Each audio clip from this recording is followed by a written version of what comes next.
A very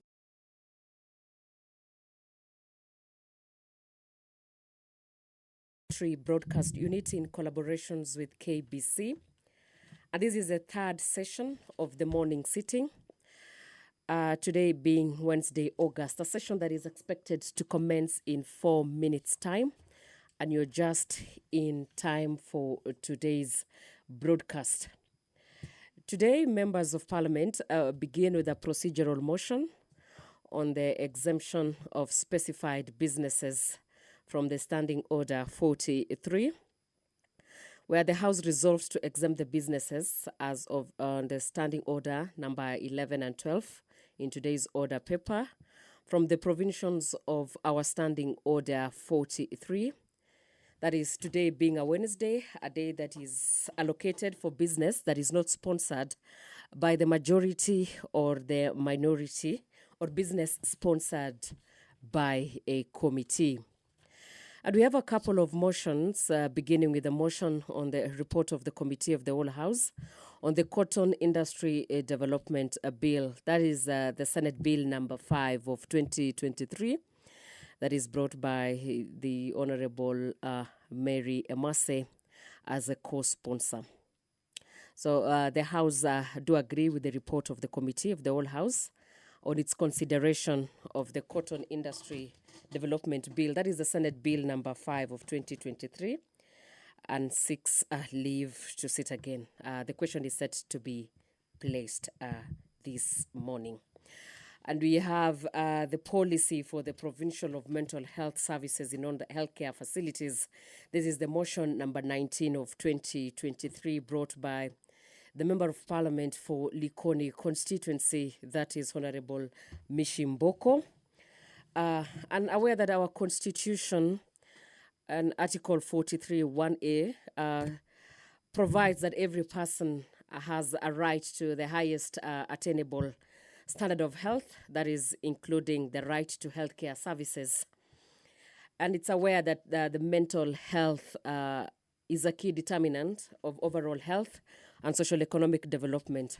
And while recognizing that Article 210 of our Constitution assigns the national government the responsibility of the matters of health policy, it's a concern that, according to the World Health Organization, mental health disorders are common, and in about 10% of the global population suffer from at least one mental health disorder at any given point.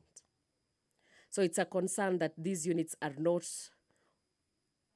available, or are only available in very few facilities in the 47 counties or the 290 constituencies of our country. And thus, our patients that are requiring such services have limited or no access completely to these facilities. And while acknowledging that access to healthcare facilities would lead to an improved healthcare in our country, or quality of life for the people, the House, that is through the national government, the Ministry of Health, to collaborate with county governments to develop a policy integrating mental health services in all the healthcare facilities in our country.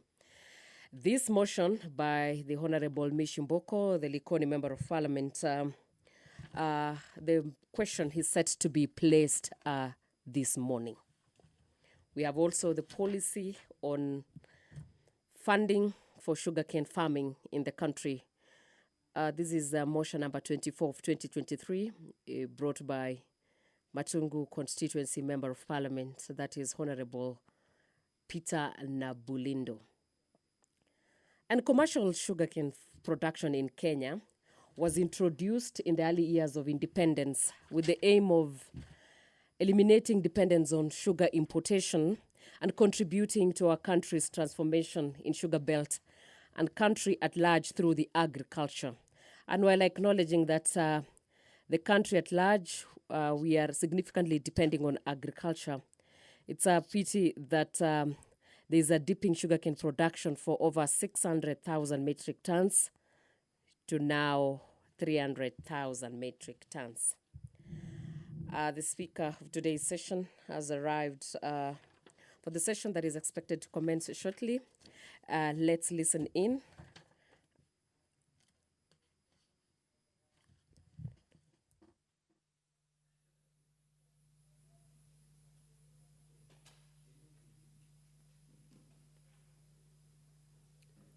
Honorable members, let us pray. Almighty God, who in your wisdom and goodness have appointed the offices of leaders and parliaments for the welfare of society and just government of the people, we beseech you to behold with your abundant favor as your servants whom you have been pleased to call to the performance of important trust in this republic. Let your blessings descend upon us here assembled, and grant that we treat and consider all matters that shall come under our deliberation in so just and faithful a manner as to promote your honor and glory, and to advance the peace, prosperity, and welfare of our country and of those whose interests you have committed to our charge. Amen.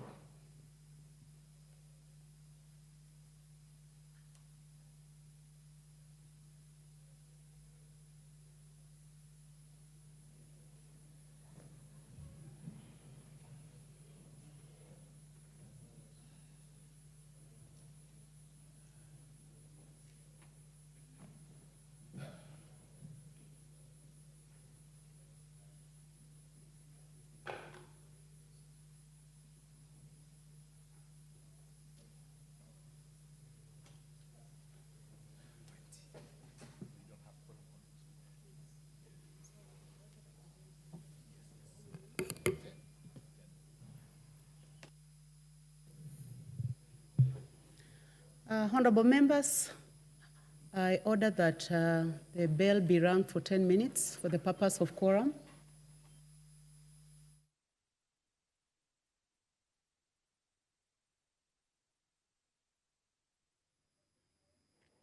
And having not achieved quorum pursuant to Standing Order 34 for the commencement of today's session, the Speaker of the Day, Honorable Nyamai Rachel, who doubles up as Kitui South Member of Parliament, who sits at the Speaker's Chairperson's panel, has ordered the bell to be rung for 10 minutes to allow members of Parliament to walk into this incredible session. Today being Wednesday morning, that is a day that is allocated for business that is not sponsored by the majority or the minority party, or businesses that is sponsored by a committee of the House. And while still on the motions to be debated this morning, we have the motion on the policy and funding for sugarcane farming in the country that is brought by the Member of Parliament for Matungu constituency, Honorable Peter Nabulindo, and that is a motion number 24 of 2023.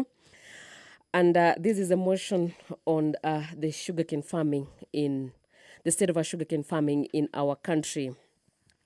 While commercial sugarcane production in Kenya began in early years of independence with an aim of eliminating dependence on sugar importation and contributing to our country's economic transformation in the sugar belt and the country at large through agriculture, and while acknowledging that the sugar industry significantly contributes to our country's GDP, and it became one of the largest employers, which supported the livelihoods of very many Kenyans, that is both directly or indirectly.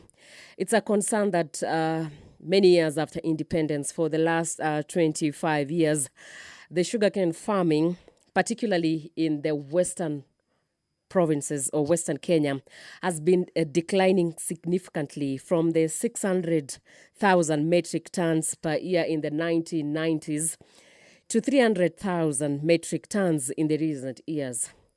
The decline in this sugarcane farming has forced all the local millers to operate far below their milling capacities and pushed our country to over-rely on the net importation of sugar, which has negatively, of course, impacted on the balance of trade and the decline of sugar production, is attributed to factors such as the mismanagement of the companies, interference, and the unfair competitions from the cheap imported sugar. It's a concern that the state-owned sugar millers like the Mumias Sugar Company and the Nzoia Sugar Company ceased milling while owing farmers hundreds of millions of shillings. And the government has been putting in place strategies, policies, and regulations to define the role of millers and major players and stakeholders in the sugarcane industry. And in a bid to revamp the sector, it's a concern that acute shortage of sugarcane resulting from mass abandonment of sugarcane farming. It continues to roll back initiatives for reviving the sugar milling, recognizing that further investment in revamping sugar companies before reviving sugarcane farming would occasion the loss of invested public funds instead of yielding success. So the House, through the national government, and the relevant ministry, that is the Ministry of Agriculture and Livestock Development, reviews the sugarcane development policies. That is to provide that every investor miller sets aside some funds for development of sugarcane farming and for farmers to embrace sugarcane growing so as to enhance the cane production in each of the respective zones of sugar. This will be a resumption of a debate that was interrupted on Wednesday last week on 7th August on the morning sitting. It has a balance of 2 hours, 25 minutes, and the members are expected this morning to use the time to deliberate and debate on the policy on funding of sugarcane farming in the country to restore its glory, having in mind that the commercial sugarcane production in Kenya was established very many years ago. That is immediately after Kenya attained its self-rule independence, and it's a decry that 25 years down the line, there is a dipping in the production of sugarcane in the western zones of our country, being an economic activity that has employed Kenyans both directly and indirectly. And it's a pity that 600 metric tons per year that was being produced 25 years ago has dipped to 300,000 metric tons in the recent years. And the Member of Parliament for Machungu constituency, Honorable Peter Nabulindo, has brought this motion in a bid to revive the sugar industry in our country. Still on the motions where members of parliament are still expected to debate this morning is an establishment of a science museum. This is motion number 28 of 2023, brought by the Honorable John Kiharie, who is a member of parliament for Dagoretti South and doubles up as the chairman on the Committee on Information and Innovation and Creativity. While Article 112BA of our Constitution provides that the government recognizes the role of science and indigenous technologies in the development of our nation, the Vision 2030 provides for the integration of information, communication, and technology in the country's transformative agenda. It's a concern that till date, there exists no science museum for consolidating indigenous scientific and technological innovations, training, and research purposes in East African region. And while appreciating that integration of science and technology would greatly enhance Kenya's economic and societal success, there is potential for growth in the technology sector by establishing a science museum. The informal science education plays a key role in the progression of science, technology, engineering, and mathematics. While acknowledging that the science museums operate as a nexus between the science practitioners, our policy makers, and the public, Science museum in the country would definitely greatly impact on our economy in the quest to become an industrial nation.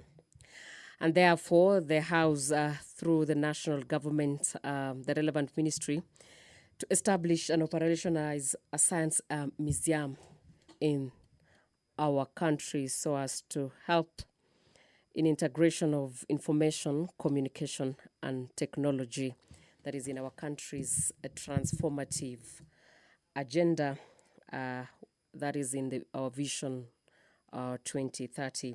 There is a motion on the establishment of a science museum brought by John Kiarie, who is a Dagoretti South Member of Parliament and the chairpersons for the Committee on Information, Innovation and Creativity in our country. We still have a motion on the nationalization and sensitization and support for the combating sickle cell diseases in our country. That is motion number 26 of 2023. That is brought by the Honorable Member for Matungu constituency, that is Honorable Peter Nabulindo. This is a motion on sensitization and support for the combating of sickle cell diseases in our country. Well, Article 43(1) of our Constitution. Order, members. I have confirmed that we are properly constituted. We have quorum, so we can now proceed with business for the day. Order number 1, administration of oath. Order number 2, communication from the chair. Order number 3, messages. Order number 4, petitions.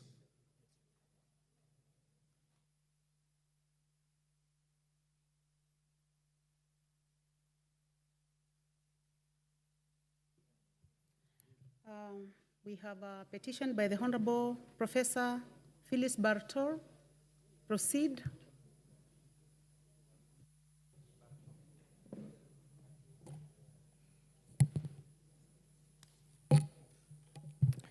Honorable Speaker, regarding compensation of residents of Crown Land, LR 883/2 Sergoit Holding Ground in Moiben constituency. I, the undersigned, on behalf of the residents of Groundland LR number 833/2 of Moiben constituency, draw the attention of the House to the following.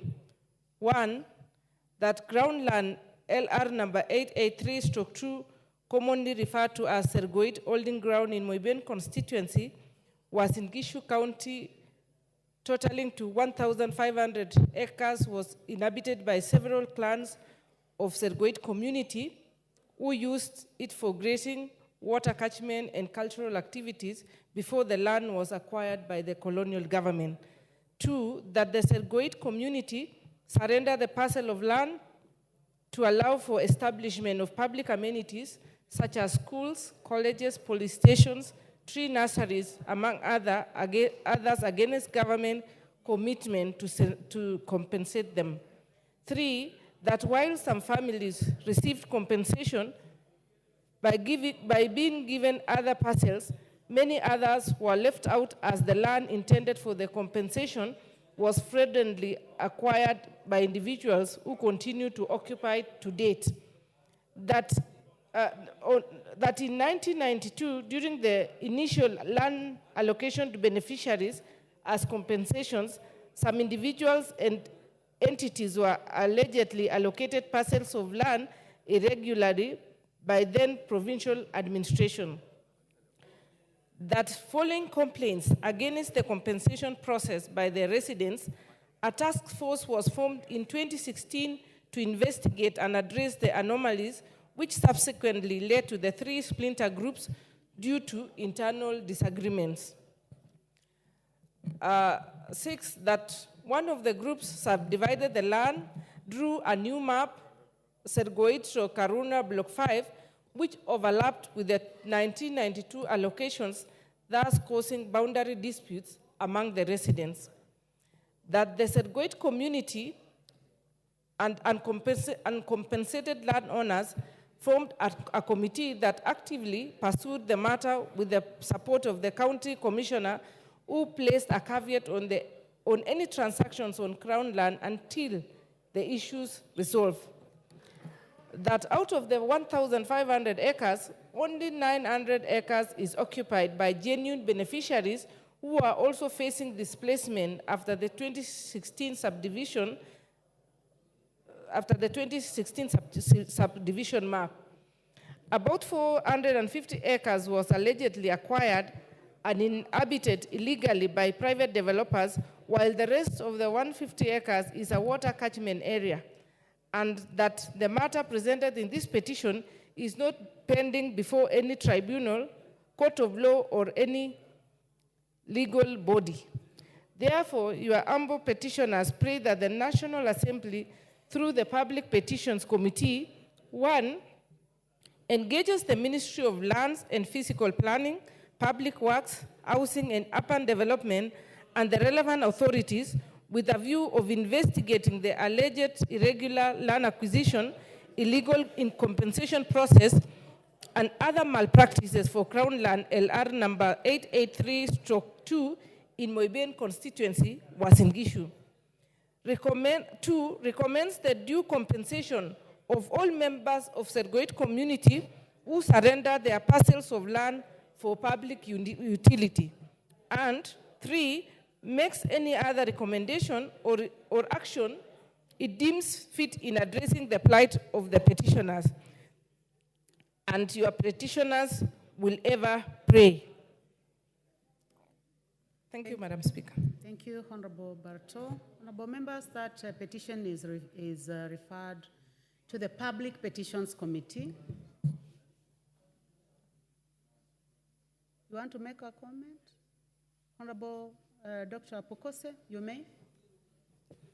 Thank you, Honorable Speaker. Honorable Speaker, I want to support the petition by Honorable Barto on the resettlement of his people of Sergoit. And Honorable Speaker, this issue about the former provincial administration, where they were getting money, and then once they have taken money from individuals, they allocate them money. It's not just in Sergoit, but I think it is something that has happened in areas where we've had issues of settlement.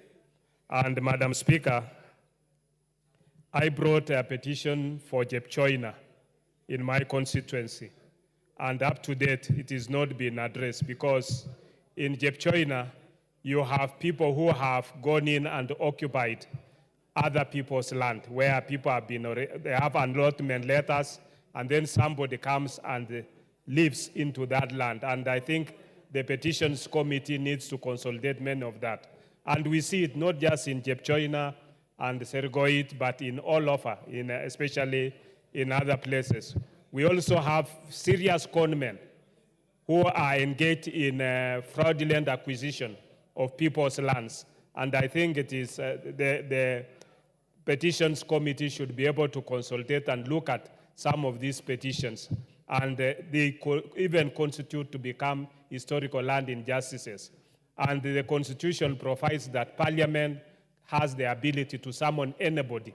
And I think former provincial administrators should not escape from being summoned, appear before the committee, and be, even if possible, they should be held responsible and accountable for the activities which they transacted. Thank you, Madam Speaker.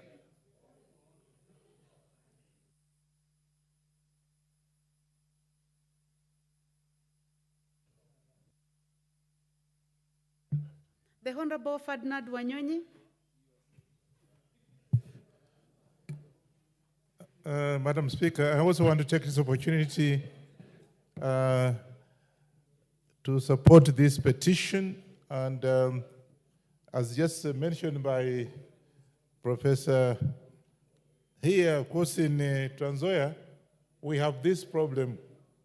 And I think it's becoming more critical now, given that some of these people who actually acquired land illegally are bossing around. And therefore, I think this petition is quite timely. And I want to request that whoever actually is going to handle this, make us available, apart from, of course, the petitioner herself, those who are from Trans Nzoia, let's get involved so that I can be able to provide some of the information that are quite adequate because there are people actually who today are owning a large piece of land and they just, walked in and acquired this piece of land. And I think this case is very, very critical. I want to thank the petitioner for coming out, and I think when she's called upon to go and give evidence, let involve us as well, to be able to at least give some more information that is very, very critical, and so that I can be able to have this case sorted out once and for all. I support the petition. Thank you. Thank you. The Honorable Sunkuli. Madam Speaker, I also support the petition by the Honorable Professor, but the area that she's describing of Sirgoit is actually problematic, and the general area. Madam Speaker, I speak because many of the people from Kilgoris actually have a deep interest in the land in Uasin Gishu because that was the land from which they were evicted. But many of our constituents remain in Uasin Gishu. And when this petition is being considered, it is good to do a comprehensive job, including farms like Nyalil Bay Farm, which is not far from Sirgoit, where our people were given rights on the land, even by the courts, but they cannot get into the land because the government cannot implement court decisions. Madam Speaker, this petition is very important that we look into it, and exactly what Honorable Pukose says, this might reveal some historical injustices that were done, because this actually was our land, and our people must also get a good share of it. Thank you. Last one on this will be the Honorable Owen Baya. Honorable Speaker, I stand here to support the good professor on this matter on the land. But Honorable Speaker, there's something that very, very fundamental that we must cure before these petitions become useful to the people who we represent. Honorable Speaker, the Constitution 2010 established the National Lands Commission to look into historical land injustices, to review grants, and to handle all these issues about lands that have trouble. And this country has moved from the Ndungu Commission, from many commissions of land that could not cure all these problems because they were just commissioned because they did not have force of law. The National Land Commission was established with a force of law from the Constitution to help communities solve these problems. But today, Honorable Speaker, as you're aware, the power to review grants in the statute that established the National Land Commission expired, but the law in the Constitution has not expired. So there's a constriction on the implementation of the Constitution because of a statute that was passed in this House. Honorable Speaker, it will be very difficult for the people from Moiben to get justice on these issues of land if the National Lands Commission does not get its power back. Honorable Speaker, even if we give this committee the mandate to go and investigate, the petitions committee to go and investigate and do whatever pertains to the powers that they have, there's something that will be missing. The assistance and ability to solve these problems by the National Lands Commission. Because at the end of the day, the Ministry of Lands will just play pinky-ponka and there'll be nothing that will happen. So, Honorable Speaker, it is very important that we stand up as a House, reenact the law, ensure that National Lands Commission still has the powers so that it can help the many cases of land issues that we have. There has been some, lacuna, some kind of cooling of feet within the ministry. Somehow, probably they're not interested in having the National Lands Commission have the power back. But I want to ask you, Honorable Speaker, and this House, that we must stand to ensure the powers given to the National Lands Commission in the Constitution are given back to them so that they can review these grants, they can hear our historical land injustice and liberate this country from the yoke of land issues all the time. I thank you, Honorable Speaker. Thank you, honorable members. I see a lot of interest in this, and so that we don't turn it into a debate, I'll refer this matter to the Public Petitions Committee as per Standing Order 208A. Deputy Majority Leader.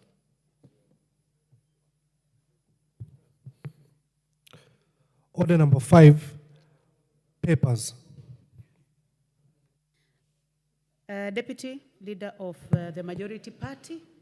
Thank you, Honorable Speaker. Honorable Speaker, I beg to lay the following papers on the table of the House today, Wednesday, August 14th, 2024, this morning's sitting.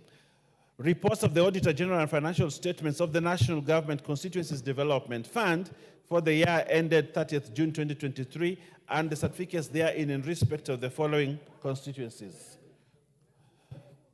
Alego Usoga, 2 Ugenya, Balambala, Garissa Township, Dadaab, Kitutu Masaba, Kipkelion East, Bomet East, Uriri, Ainamoi, Isiolo North, Laikipia North, Laikipia West, Keses, Kaio North, Kapseret, Nandi Hills, Soy, Marakwet East, Mumias East, Kandui, Ikolomani, Teso South, Matayos, Likuyani, Teso North, Makueni, Kajiado North, Kibwezi East, Shinyalu, Mumias West, Nambale, Kimilili, Sirisia, Enabkoi, Nakuru Town East, Kisauni, Kinango, Mvita, Othaya, Nyeri Town, Matuga, Changamwe, Nyali, Voi, Gishugu, Likoni, Kangema, Mwea,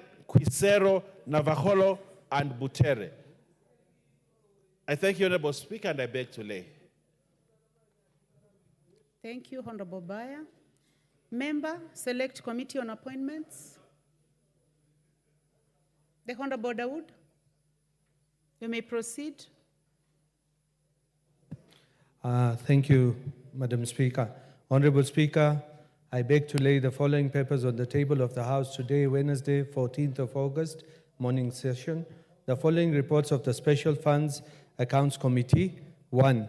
The 9th report of the Special Funds Accounts Committee on its consideration of reports of the Auditor General on the financial statements for the Kenya National Highways Authority Maintenance Levy Fund, Kenya Rural Roads Authority Road Maintenance Levy Fund, Kenya Urban Roads Authority Maintenance Levy Fund, and Kenya Wildlife Services Road Maintenance Levy Fund for the financial years 2020-2021 and 2021-2022.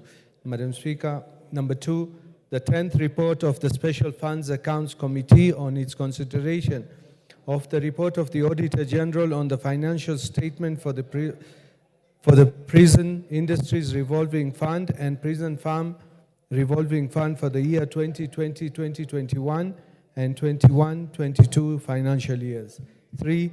The 11th report of the Special Funds Accounts Committee on its consideration of the report of the Auditor General on the financial statements for the Tourism Fund and Tourism Promotion Fund for the year 2020-2021 and 2021-2022. Number 4, the 12th report of the Special Funds Accounts Committee on its consideration of the report of the Auditor General on the financial statements for the Agricultural Information Resource Center Revolving Fund for the year 2020 and 2021 and 2021-2022, and the 5th, 13th report of the Special Funds Account Committee on its consideration of the report of the Auditor General on the financial statements for the Agricultural Food Authority Car Loan and Mortgage Scheme Fund, Veterinary Services Development Fund, and the Government Press Fund for the financial year 2020, 2021, and 2021-2022. I humbly submit to lay these papers on the... Thank you. Thank you, Honorable Dawood. Vice Chairperson, Public Accounts Committee. You may proceed. Thank you, Madam Speaker. Madam Speaker, I beg to lay the following paper on the table of the House today, Wednesday, 14th August 2024. Report of the Public Accounts Committee on the procurement of external audit services for the Office of the Auditor General for the financial year 2022-2023, 2023-2024, and 2024-2025. Thank you, Madam Speaker. Thank you very much. Member Select Committee on Appointments. Is it the majority leader? Minority leader? Honorable Speaker, I beg to lay the following paper on the table of the House today, Wednesday, 14th August 2024. Third report of the Committee on Appointments on the vetting of persons for appointment as Cabinet Secretary for East African Community Affairs and Regional Development and Attorney General of the Republic of Kenya. Thank you. Thank you, Minority Leader. Next order. Order number 6, notices of motion. Member Select Committee on Appointments.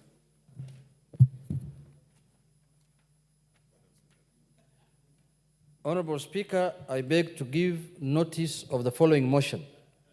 That taking into consideration the findings of the Committee on Appointments in its third report on the vetting of the nominees for appointment as Cabinet Secretary for East African Community Affairs and Regional Development and Attorney General of the Republic of Kenya, laid on the table of the House today, Wednesday, 14th August 2024, and pursuant to the provisions of Article 1522 and 1562 of the Constitution and Section 3 and 8 of the Public Appointments Parliamentary Approval Act 2011, this House approves the appointment of the following persons.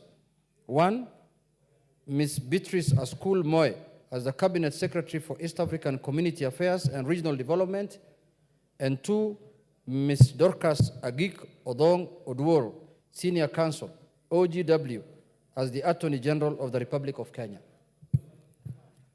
Thank you very much. Vice Chairperson, Public Accounts Committee.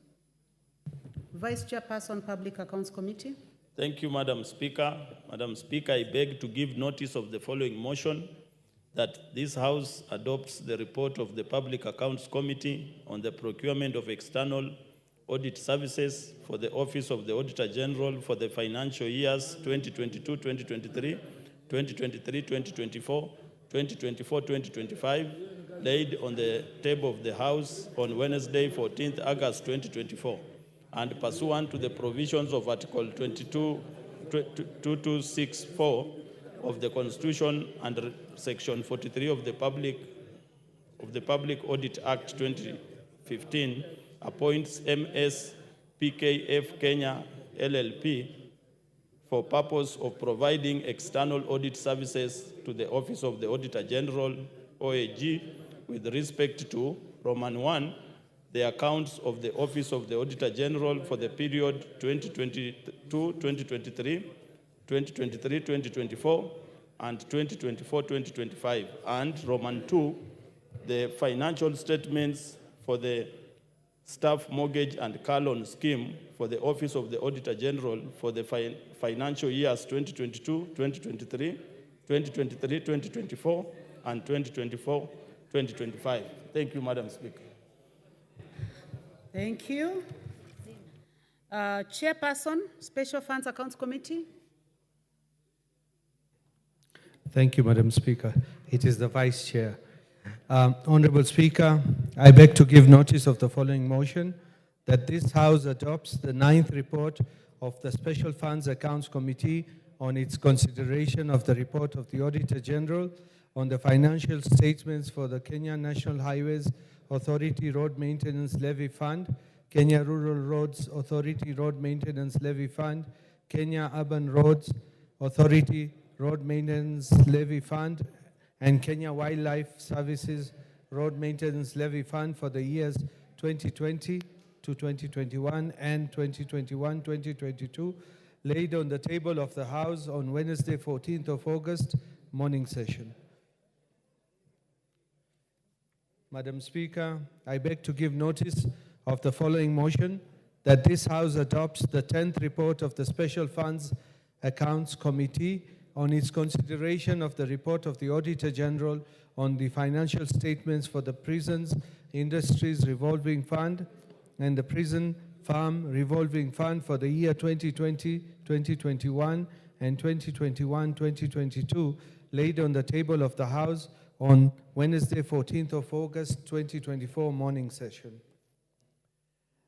Honorable Speaker, I beg to give notice of the following motion, that this House adopts the 11th report of the Special Funds Accounts Committee on its consideration of the report of the Auditor General on the financial statements for the Tourism Fund and Tourism Promotion Fund for the financial year 2020-2021 and 2021-2022, laid on the table of the House on Wednesday, 14th of August, morning session.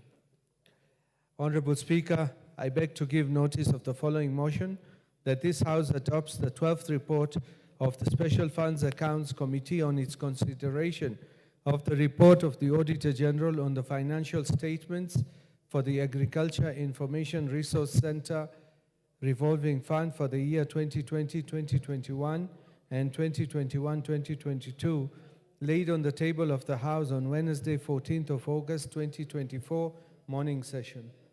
The last one, Honorable Speaker, I beg to give notice of the following motion, that this House adopts the 13th report of the Special Funds Accounts Committee on its consideration of the report of the Auditor General on the financial statements for the Agricultural Food Authority Car Loan and Mortgage Scheme Fund, Veterinary Science Services Development Fund and Government Press Fund for the year 2020-2021 and 2021-2022, laid on the table of the House on Wednesday, 14th August, morning session.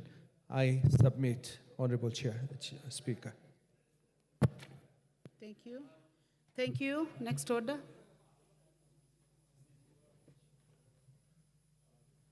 Order number 7, questions and statements. Honorable members, I would like to reorganize business, that we go to order number 8, 9, and 10, and then we'll be going back to 7. So we may proceed to the next order as per the rescheduling. Order number 8, procedural motion, exemption of specified business from Standing Order 43. Leader of Majority Party, the Honorable Owen Baya. Which motion? You may approach the table.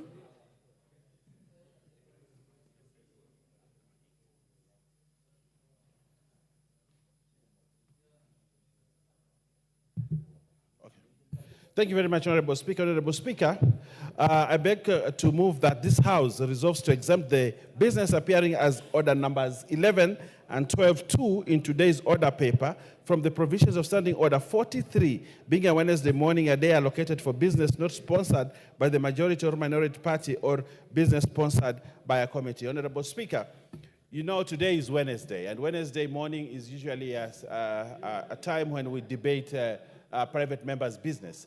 But Honorable Speaker, given that we have moved a very important motion today that needs to be discussed, therefore, we need to rearrange our business such that we allow that, though being a Wednesday morning, we allow that government business comes in, or committee business comes in the middle. So, Honorable Speaker, I beg to move that we adopt this procedural motion and request the Honorable Dr. Pokose to second. Dr. Pokose, you may proceed to second the motion. Honorable Speaker, I stand to second the motion that of the procedural motion so that we can be able to dispense with other businesses. And I want to ask the intelligence of the members that we allow the business to be this procedural motion to allow us to dispense with these other businesses as we proceed on, without anticipating that we'll be proceed on recess. Thank you, Honorable Speaker.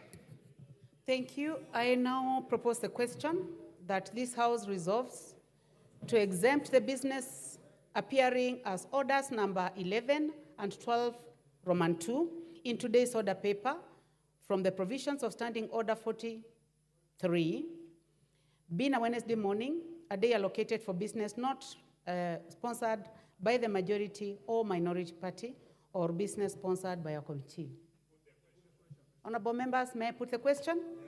Thank you. I now put the question that this House resolves to exempt the business appearing as order numbers 11 and 12 Roman 2 in today's order paper from the provisions of Standing Order 43, being a Wednesday morning, a day allocated for business not sponsored by the majority or minority party or business sponsored by a committee. Will as many as of that opinion say aye? Aye. Will as many as of a contrary opinion say nay? The ayes have it. Next order. Order number 9, motion. Report of the Committee of the Whole House on the Cotton Industry Development Bill, Senate Bill number 5 of 2023. Question to be put. Thank you, honorable members. I now put the question that this House do agree with the report of the Committee of the Whole House on its consideration of the Cotton Industry Development Bill, Senate Bill number 5 of 2023, and seeks leave to sit again. Will as many as of that opinion say aye? Aye. Will as many as are of a contrary opinion say nay? The ayes have it. Next order. Order number 10, motion. Policy for the provision of mental health services in all healthcare facilities. Question to be put. Honorable members, I put the question that aware that Article 43(1)(a) of the Constitution provides that every person has a right to the highest attainable standard of health, including the right to health care services. Further, aware that mental health is a key determinant of overall health and socio-economic development, recognizing the Constitution assigns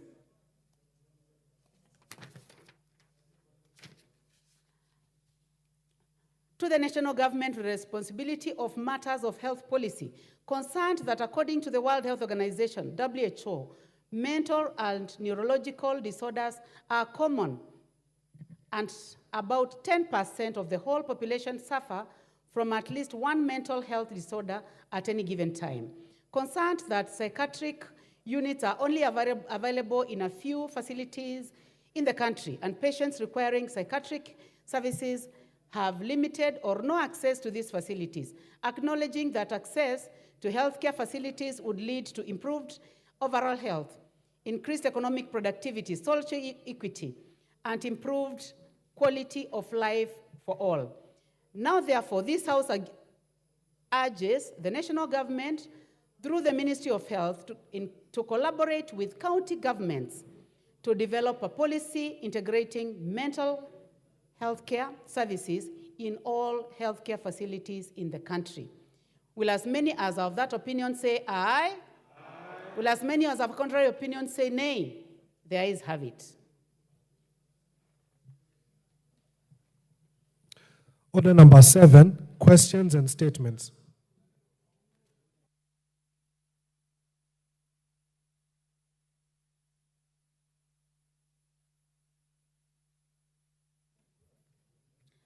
Honorable members, now the opportunity goes to the Honorable Mishimboko.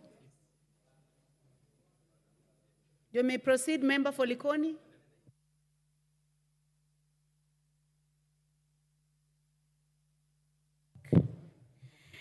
Thank you, Honorable Speaker. Honorable Speaker, pursuant to the provision of Standing Order number 44(2)C, I rise to request for a statement from the chairperson of the Departmental Committee on Blue Economy, Water and Irrigation regarding the status on operationalization of Liwatoni Fishery Complex. Honorable Speaker, the Liwatoni Fishery Complex, located in Mombasa County, was initially launched in 2018 and subsequently gazetted as the first fishing port in the country. This landmark project aimed to provide a centralized facility for storage and processing of fish, while also serving as a catalyst for harnessing the country's vast potential in the blue economy sector. Honorable Speaker, the project has faced numerous challenges that have resulted in significant delays to its completion. However, the construction works for the project were recently resumed in 2023 with a renewed focus and two-phase implementation plan. The first phase, originally scheduled for completion by December 2023, involved finalizing essential construction works to enable utilization by key stakeholders. The second phase aimed to engage key stakeholder farms with deep sea fishing capabilities and sophisticated equipment to utilize the facility. It is therefore a crucial project for creating job opportunities among other benefits to the people. Honorable Speaker, it is against this backdrop that I request for a statement from the Chairperson of the Departmental Committee on Blue Economy, Water and Irrigation on the following. 1, the status of progress of construction works at the Liwatoni Fishery Complex, including estimated completion date and timeline for operationalization. 2, an overview of key stakeholders, including the level and nature of engagement conducted to align the engagements with the broader strategic plan of the Ministry of Mining, Blue Economy and Maritime Affairs. 3, the steps taken by the ministry to address regulatory and compliance issues, including any challenges encountered. I thank you, Honorable Speaker. Thank you, Member for Likoni. Chairman, I can see you are in the House. The Honorable Kagogo. Thank you, Honorable Chair. Madam Chair, the Liwatoni Fish Port, it's a very important strategic facility for this country, especially the coastal people. And it has had many challenges. And I want to promise the Honorable Member Polikoni, Madam Chair, that I will bring answer in 2 weeks. Thank you very much, Chairman. 2 weeks for your answer, Honorable Mishimboko. Next is the Honorable Machua Waithaka, Member for Kiambu.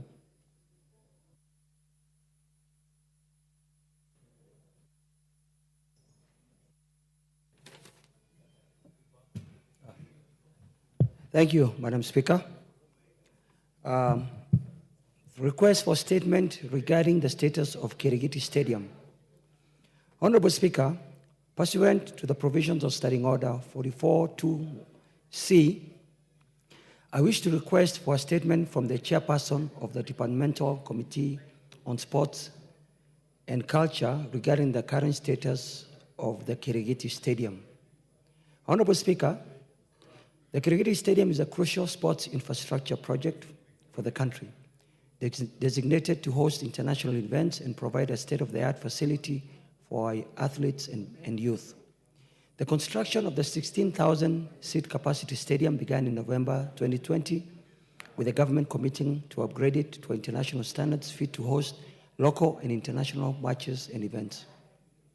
However, it's deeply concerning that despite being declared 90% complete a year ago, the project remains unfinished and non-operational. The prolonged delays have significantly impacted the development of the sports in the region. Currently, the stadium is only being used as a venue for national holiday celebrations by the county government, falling short of its intended purpose. Honorable Speaker, it's against this background that I request for a statement from the Chairperson of the Departmental Committee on Sports and Culture on the following. 1, a report on the current status of construction of the Kirigiti Stadium, including specific timelines for when it will be complete and open to the public. 2, the total amount budgeted for full completion of the stadium versus how much has been spent against the works undertaken so far. And 3, reasons for the delay in completion of the stadium and steps the government is taking to ensure its full operationalization. Madam Speaker, I would like to also add that the stadium today on the eastern side is being used by the contractor who is still on site as a construction site. The area residents have also started using it as a dumping site. 3, the drainage around the stadium is in pathetic state, and the residents of Kirigiti around the stadium have been complaining about the drainage because the water, when it rains, drains back to the residents of Kirigiti. So these are issues that are affecting the environment around Kirigiti Stadium, and I think that these issues should be looked into, Honorable Speaker. Thank you very much. Thank you, Chair, Committee on Sports. Any member of that committee? Minority Leader, this then goes to you. Majority Leader, this goes to you. Honorable Speaker, I will definitely inform the chairperson. Thank you. Okay. Next order.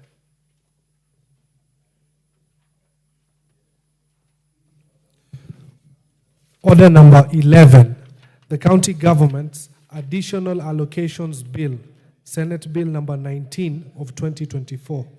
Resumption of debate. Honorable members, debate on this particular bill was ongoing, and I need to know from the members who have put their cards here whether they want to contribute to this. Honorable Russell, you want to contribute to this? Go ahead.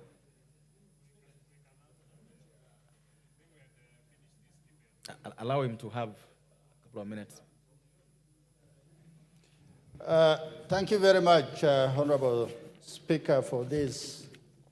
I rise to support this particular bill that has been presented by the Senate. I've also gone through the report that has been provided by our Parliamentary Budget Committee. And clearly, the observation therein has been occasioned by the austerity measures that have been caused by a standing down of the bill 2024-25. So it simply means there is a big hole in that particular budget, and this has caused the county allocation to be reviewed downwards from 46.6 to 61.9 billion. This indeed is a big hole. Honorable Speaker, when you look at the additional allocation to our counties are monies that are provided by development partners from many areas: water, health, urban development, sanitation. And all these are very different facets that addresses the basic human necessities in those counties. But also, the government does what you call matching fund. These monies, from my understanding, although they are allocated to the counties, the National Assembly or the Senate does not have a clear purview of how these funds are utilized, how they are oversighted. Is it directly from the ministry or directly from the department or institution that gives the money? Who indeed oversights this fund? Because it doesn't form the mainstream part of the budget allocation to the county. For that reason, I think going forward, we as the National Assembly we must protect the national coffers, and we must make sure that funding to the counties is timely, it is efficient, but also those funds must be efficiently utilized from those counties. Although it is the Senate that oversees the counties, but the people who live in those counties live in constituencies. And those are people, and it must be of concern to us. Article 95, sub-article 1, matters of concern to the people. Honorable Speaker, some of the areas that I see the committee has recommended is to decline things like transfer of museum functions from the national government to the counties. One of the difficulties we are seeing is the human capital that obtained in our counties, where a lot of technical issues fail to be done and funds are allocated. And when you are giving things like museums, where you need the curators, the researchers, scientists of different levels of expertise will look after museum. So if we just say because of funding, let us give this function to the counties, then we may be killing the goose that lays the golden egg. Because around the world, a major tourist attraction, a major contributor on the side of tourism fund is museums. So for that reason, I support what the committee has advised in terms of museums. Secondly, it is the issue of county aggregation and industrial parks. Our Vision 2030 envisions that Kenya will be a middle-income country, industrialized. So having industrial park in counties, although we cannot do all of them in one hog, is really important. But when you look at the allocation of 105 million to the different counties, it simply means we are chipping slowly to give these counties edge.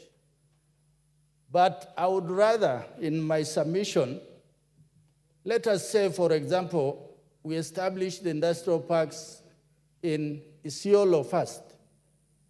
Then we go to the next county, the next year, part 1 financial year. So that these industrial parks, if you don't put in enough money, eventually they'll just be white elephant. Funds have been put, there isn't enough fund to complete it. And also counties may not have enough funding for this particular project. Finally, Honorable Speaker, it is the issue of community health promoters. This is the first line of community health workers of preventive rather than curative. These are some of the initiatives that we have borrowed from other jurisdictions or other countries.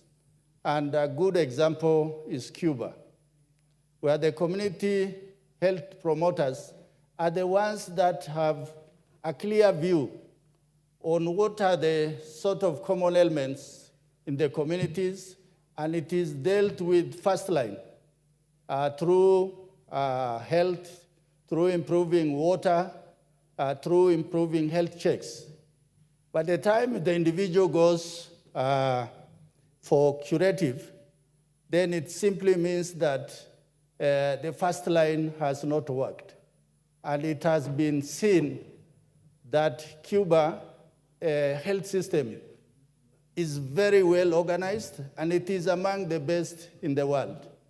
So for that reason, we must look at financial allocation to the community health promoters, most probably with the chip-in of allocation to this particular area, then it means we may downsize a lot of youngsters who are working in this area.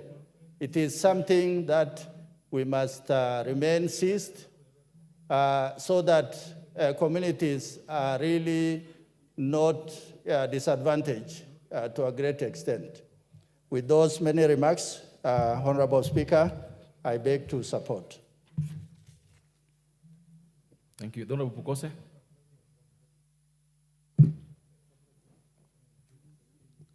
Thank you, Honorable Speaker. Although I was of the opinion that maybe we call the mover to reply, because I can see we have a committee of the whole House on the same, and I can make my contributions during the committee of the whole House. So I would... Yes. Yes.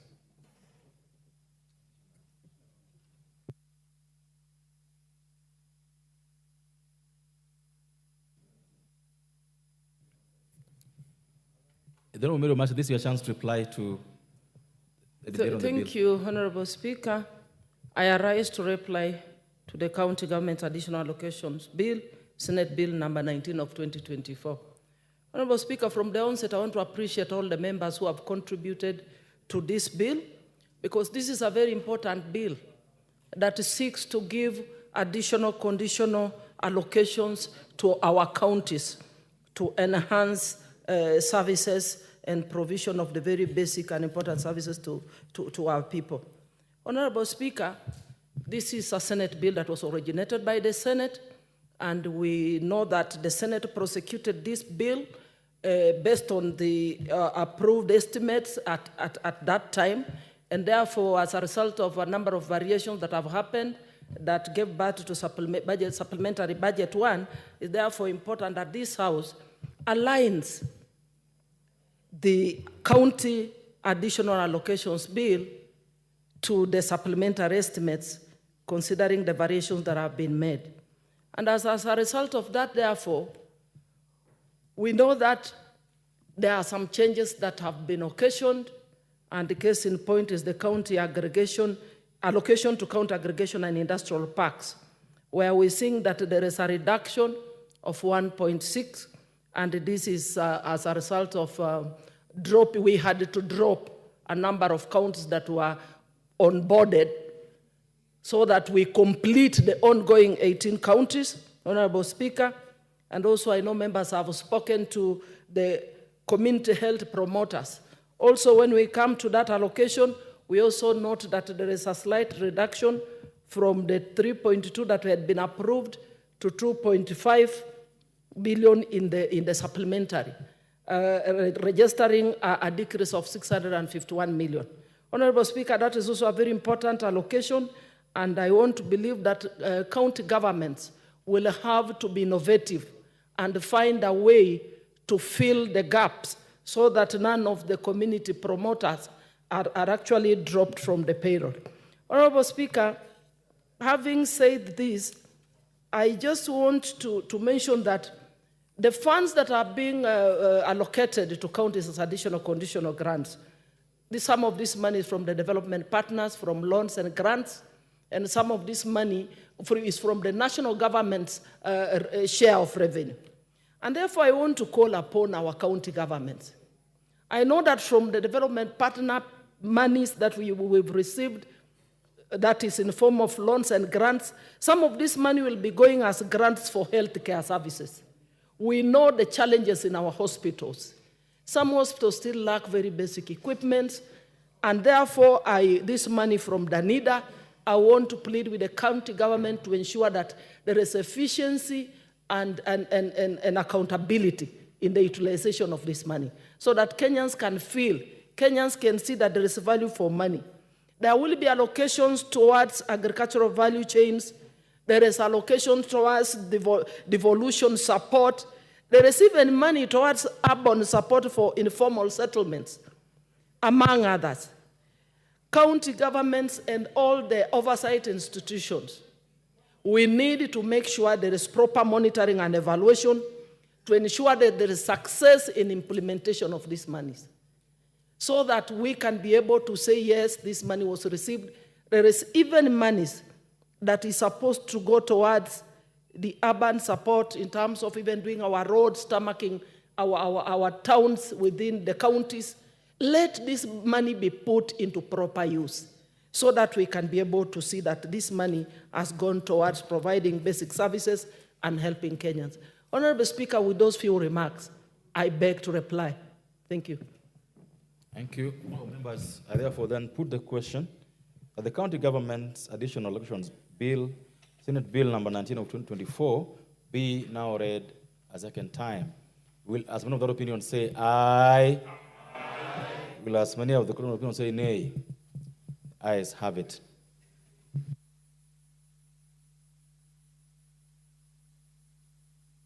Next order. Order, don't Rebonyekalan et al. Order. The County Government's Additional Allocations Bill, a bill for an act of Parliament to provide the additional allocations to county governments for the 2024-2025 financial year, the responsibilities of national government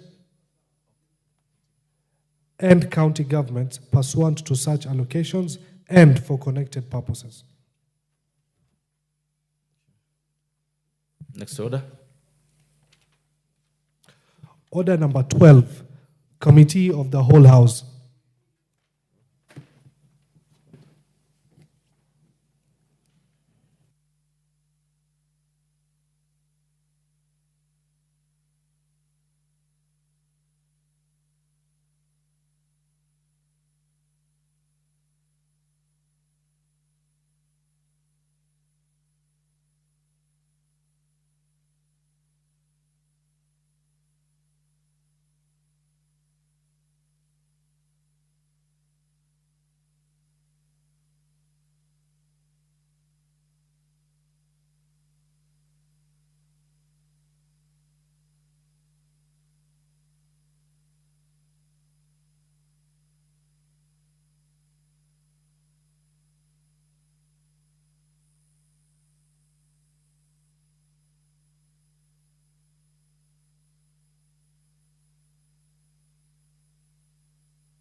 Order, members, we are in the Committee of the Whole House.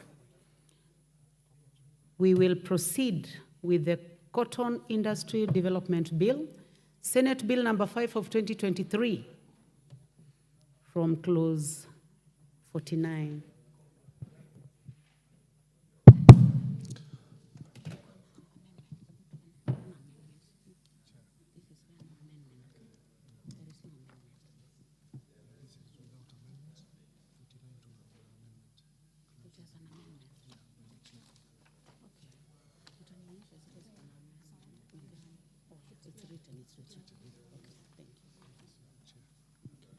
Clause 49. Chairman, you can see you are in the House, Honorable Mutum. Thank you, Honorable Speaker. Honorable Speaker, Clause 49, I propose that we adopt the Clause 49 as proposed in the order paper, which is basically to correct some type of graphic error.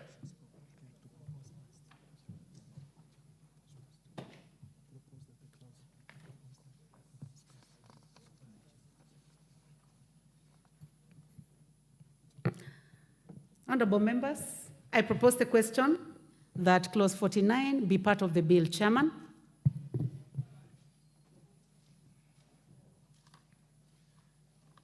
Honorable Chair, clause 49 just the proposal from the committee corrects the spelling of the name Gossypium species. It's written as Gossypium APP. It's supposed to be SPP. That is the only correction. So it's typographical. Thank you. Honorable members, I propose the question that clause 49 be amended as proposed by the chair. Will as many as of that opinion say aye? Will as many as of a contrary opinion say nay? The ayes have it.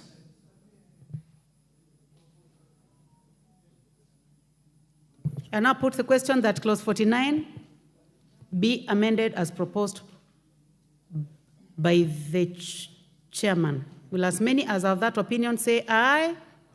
Will as many as of a contrary opinion say nay? The ayes have it.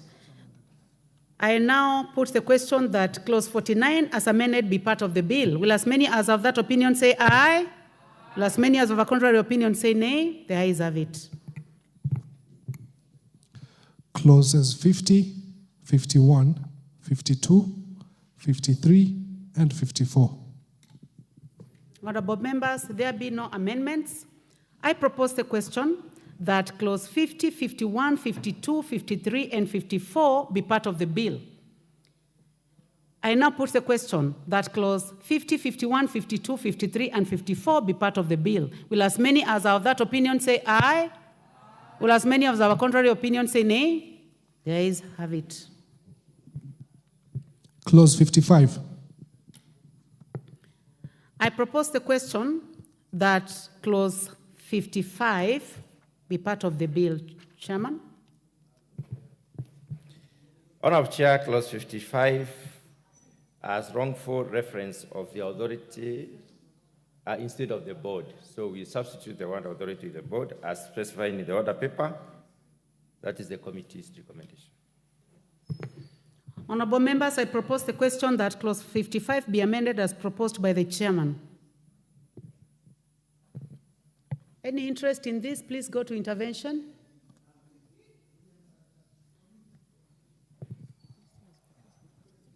There be no interest.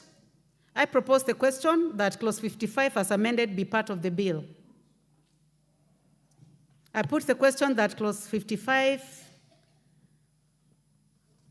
as amended, as proposed, be part of the bill. Will as many as of that opinion say aye? Will as many as of a contrary opinion say nay? The ayes have it. I now put the question that clause 55 as amended be part of the bill. Will as many as of that opinion say aye? Will as many as of a contrary opinion say nay? The ayes have it. Clause 56. I propose the question that clause 56 be part of the bill. Chairman? There is no amendment, honorable member, so I put the question that clause 56 be part of the bill. Will as many as of that opinion say aye? Will as many as of a contrary opinion say nay? The ayes have it. New part 5A. New clause 43A.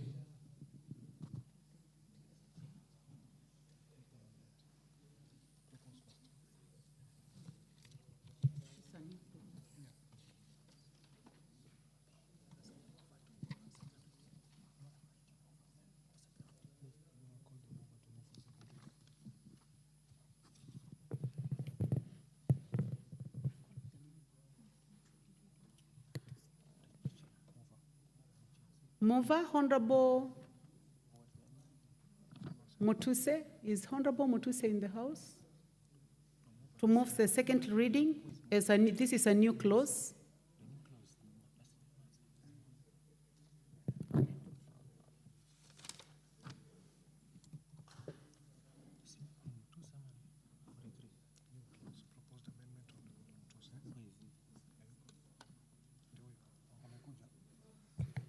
Honorable Mutuse, make your way in.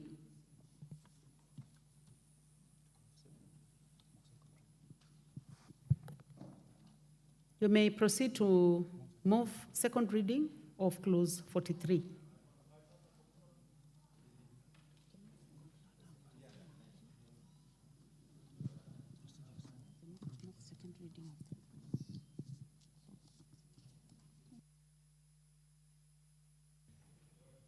Madam Speaker, I move that clause 39 be read a second time.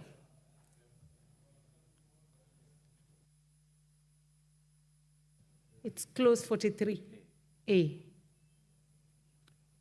It's a new clause. Madam Chair, I move that the new clause 43A be read a second time. Honorable members, I propose the question that clause 43A be now read a second time. Any interest in this, Chairman?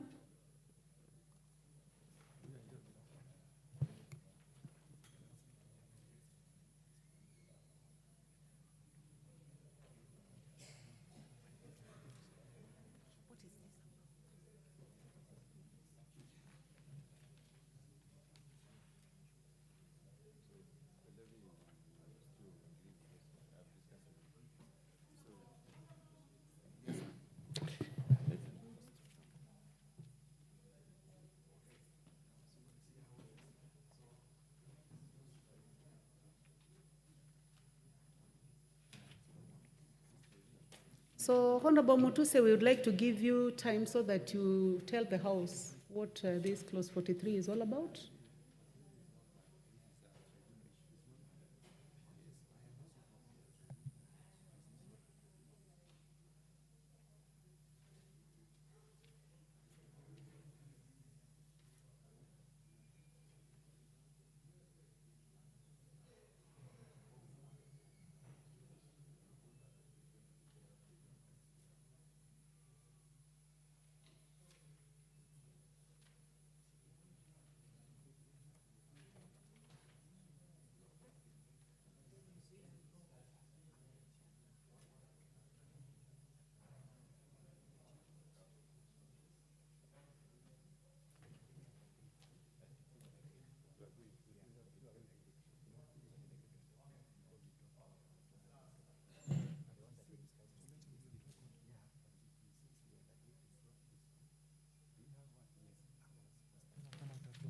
Honorable Mutuse.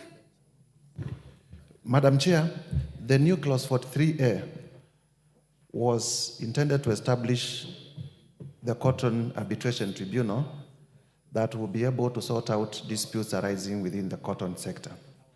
However, after consultations with the chair of the Agriculture Committee, we agreed to drop it because there is a new move to consolidate all the tribunals and bring them under one armpit, under one law, which is now pending before Parliament. And for that reason, I am persuaded to drop the amendment that I had proposed. Thank you, Madam Chair. Thank you very much. Honorable Mutuse, I would like to ask whether it is the whole new part, that is from 43A all the way to 43H. Do you drop all that? Yes, we are dropping the entire 43A to 43H that speaks to the matter of the Cotton Arbitration Tribunal. Thank you.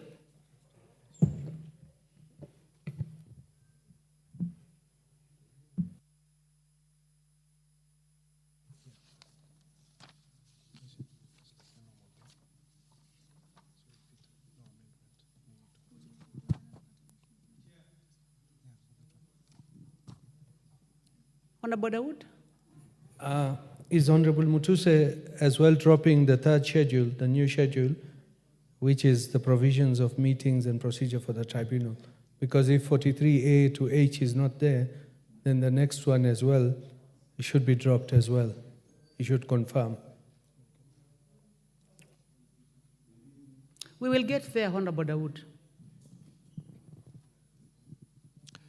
First schedule.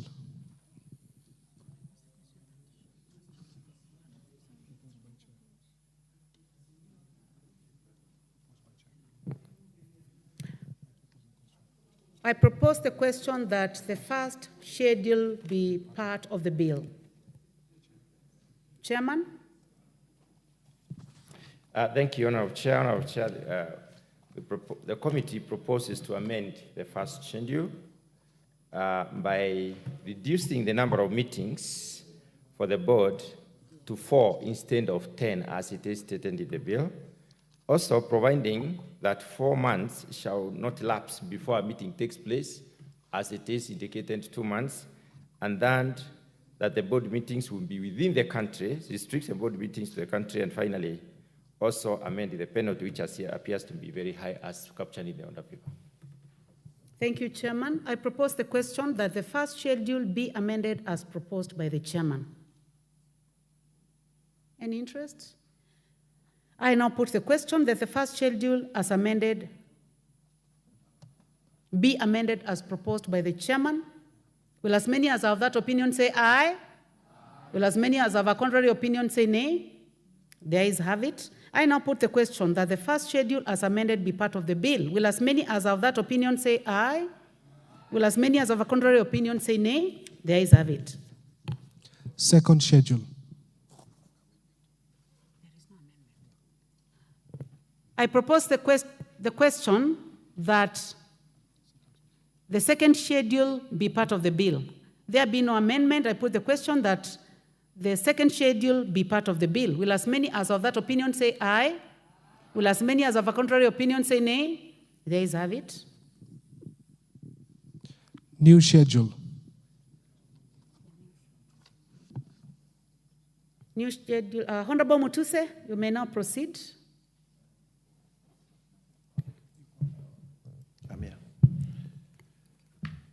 Madam Chair,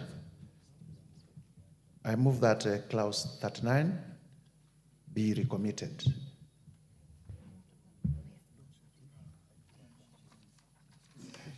Oh, okay, sorry. My mind was engaged in something different. We, as you realize, and from Honorable Dawood's comment earlier, the schedule, third schedule, speaks to the amendment that we are proposing under the new clause 43A, and without clause 43A would be hanging, and therefore we move that it also be dropped. Thank you very much, Honorable Mutuse. I think we now go back to the question which was raised by the Honorable Dawood. Are you dropping this one as well? Yes, we are dropping. Thank Madam you. Chair. Thank you very much.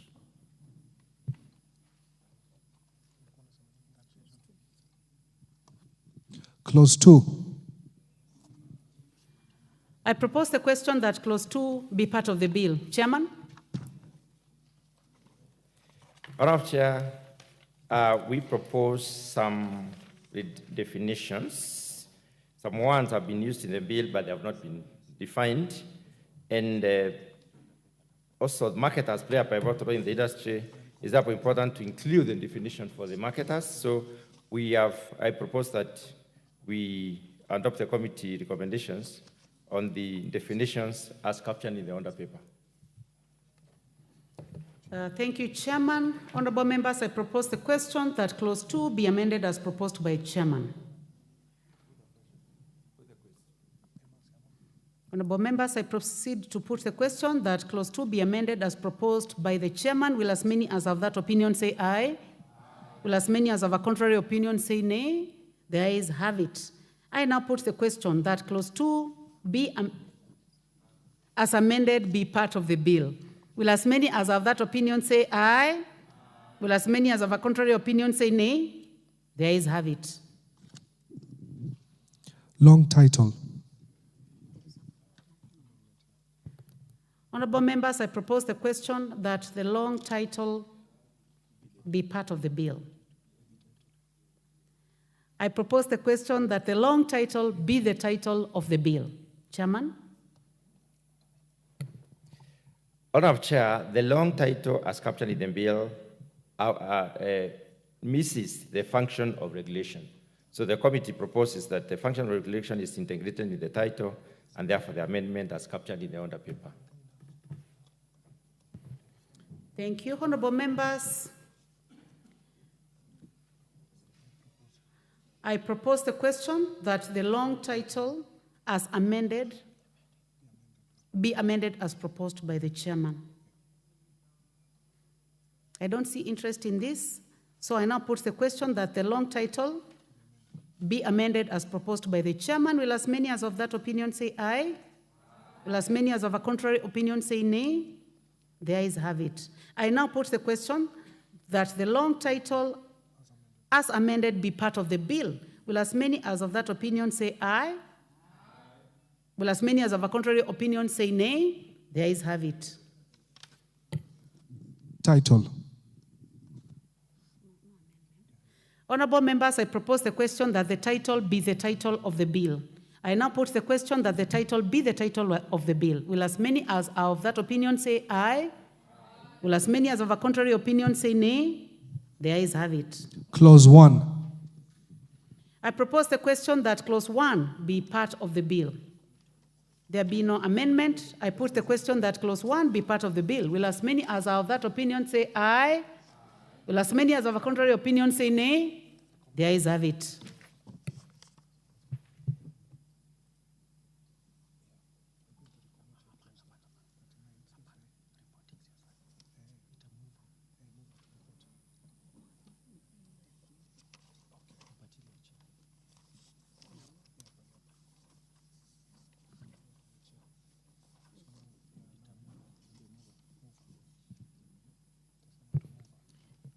Mover?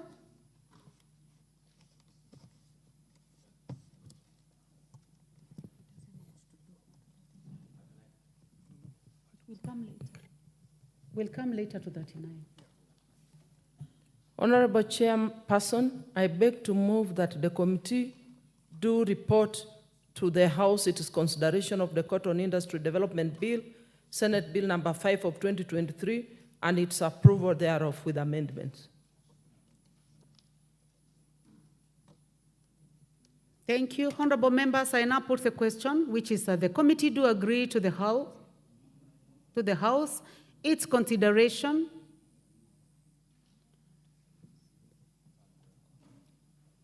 I'll take this again, honorable members. Honorable members, I put the question, which is that the committee do report to the House its consideration of the Cotton Industry Development Bill, Senate Bill number 5 of 2023, and its approval with amendments. Will as many as of that opinion say aye? Will as many as of a contrary opinion say nay? The ayes have it.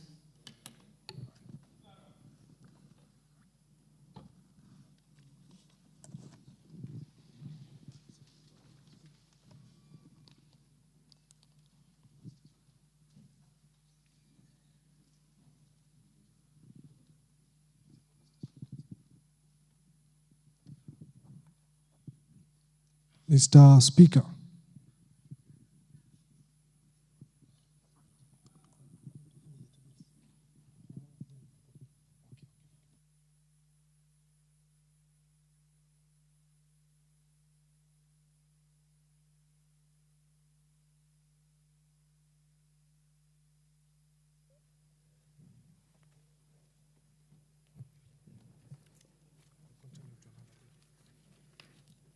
Honorable members, we have another bill to consider.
Honorable members, we are now considering the county allocation,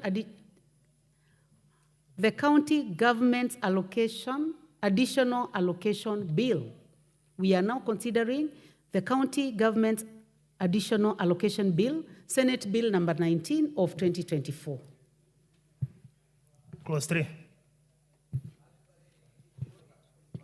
I propose the question that clause 3 be part of the bill. There be no amendment. I put the question that clause 3 be part of the bill. Will as many as have that opinion say aye?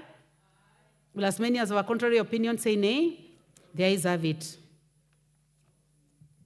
Clause 4. I propose the question that clause 4 be part of the bill. There be no amendment. I put the question that clause 4.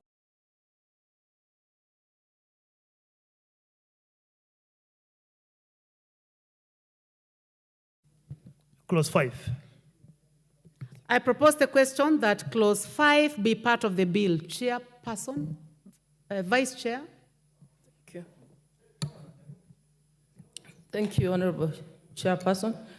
That clause 5 of the bill be amended in section A in subclause 1 by Roman 1, deleting the words column F appearing in the opening statement and substituting therefore the words column D. Honorable Chair, the import of this is just to substitute the columns, because in the original approved estimates columns, the totals were in column F, but now we are bringing to column D because there are some columns that are being deleted. The next one, Roman 2, deleting paragraph A on the allocation to county headquarters. Column A, Honorable Chair, was on conditional allocations for the construction of county headquarters as set in column B. That is no longer there, so that column is being deleted.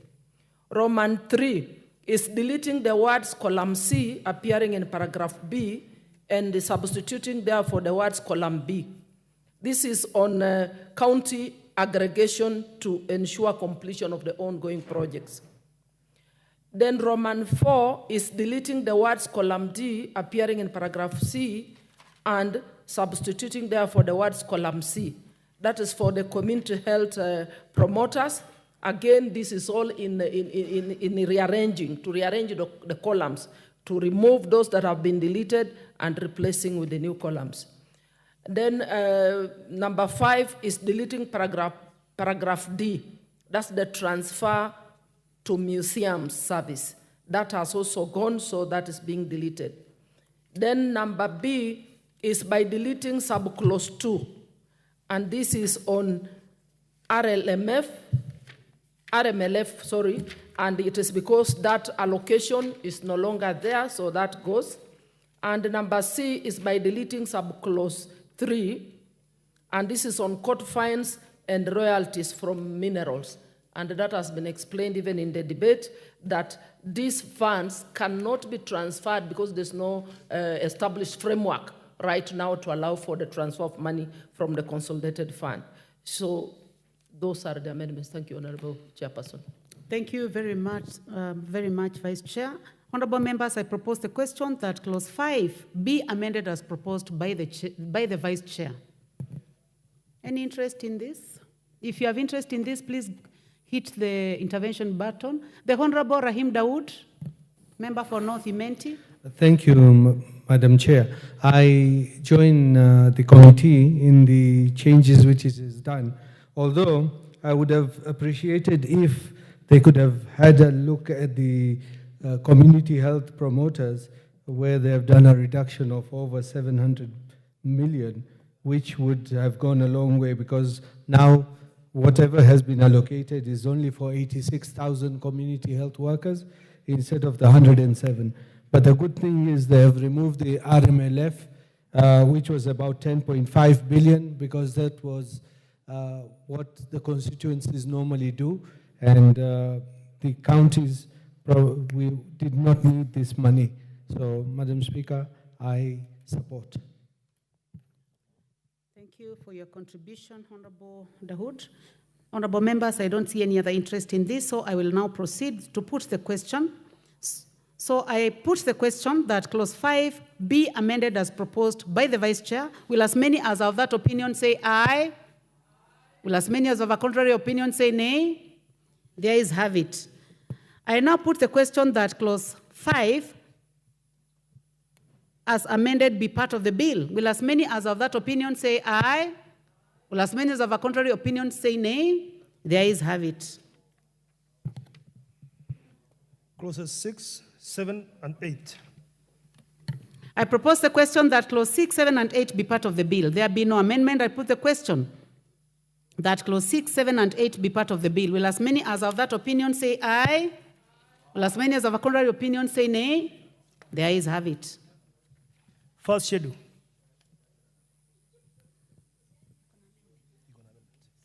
I propose the question that the first schedule be the schedule of the bill.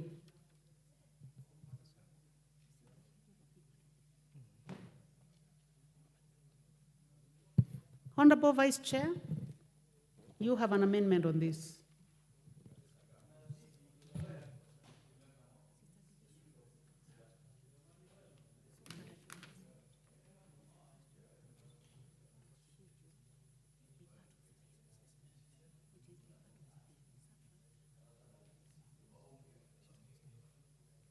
Honorable Vice Chair, you are supposed to move.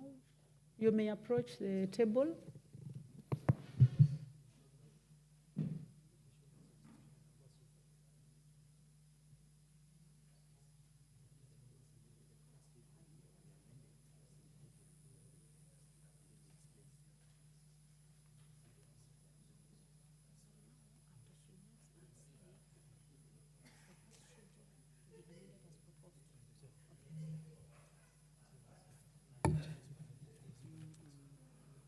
Honorable Chairperson, I move as indicated in the order paper that the bill be amended by deleting the first schedule and replacing therefore the following new schedule. Thank you, honorable members. I propose the question that the first schedule be amended as proposed by the vice chairperson. Honorable Wilberforce Oundo, member for Funyula. Chair, probably as we make the amendments to that first schedule, could the Vice Chair probably explain to us the status of implementation of KIPE? Because I can see in quite a number of counties, a few, there's a standard amount of about 105 million, yet there was some budgeted allocations in the last financial year. With this in order, we know what's the status of the implementation, because I think there are about 10 or so. So that as we continue sinking money into this white elephant, we does not make it even more whiter than it currently is. Perhaps the Vice Chair can explain to us. I can see Busia, was in Gishu, several of them. When you go to the ground, Honorable Chair, as we always say, things are different. Mambo ni tofauti.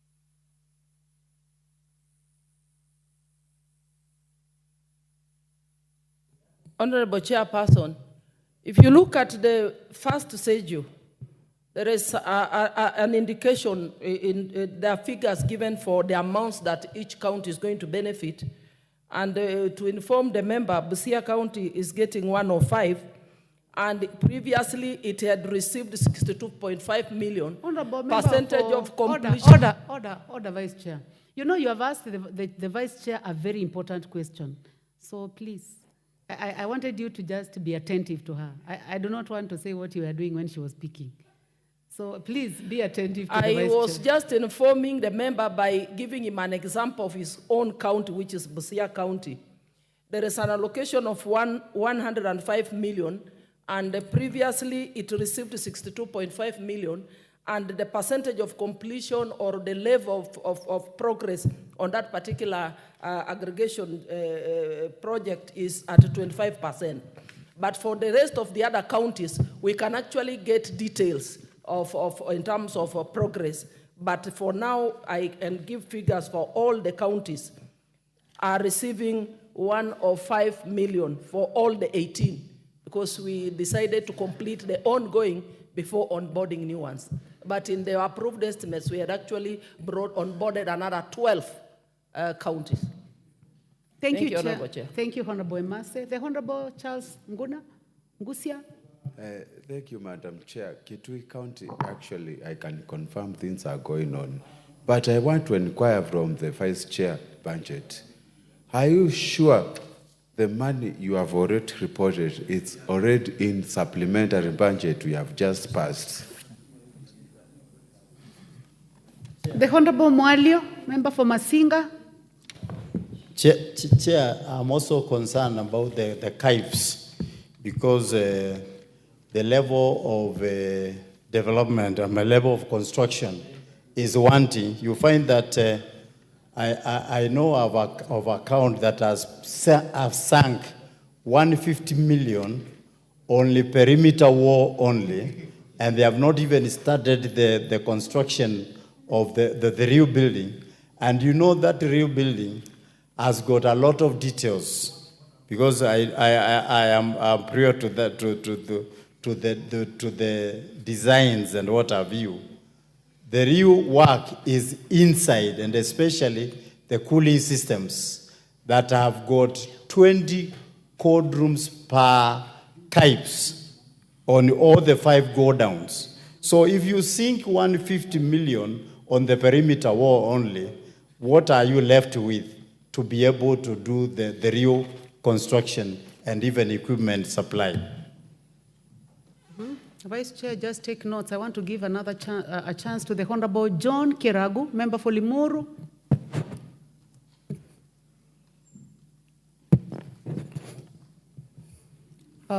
Looks like that mic is not working. It's come to me. Can I contribute? No, the chance still belongs to the Honorable Kiragu. We'll find a mic for him.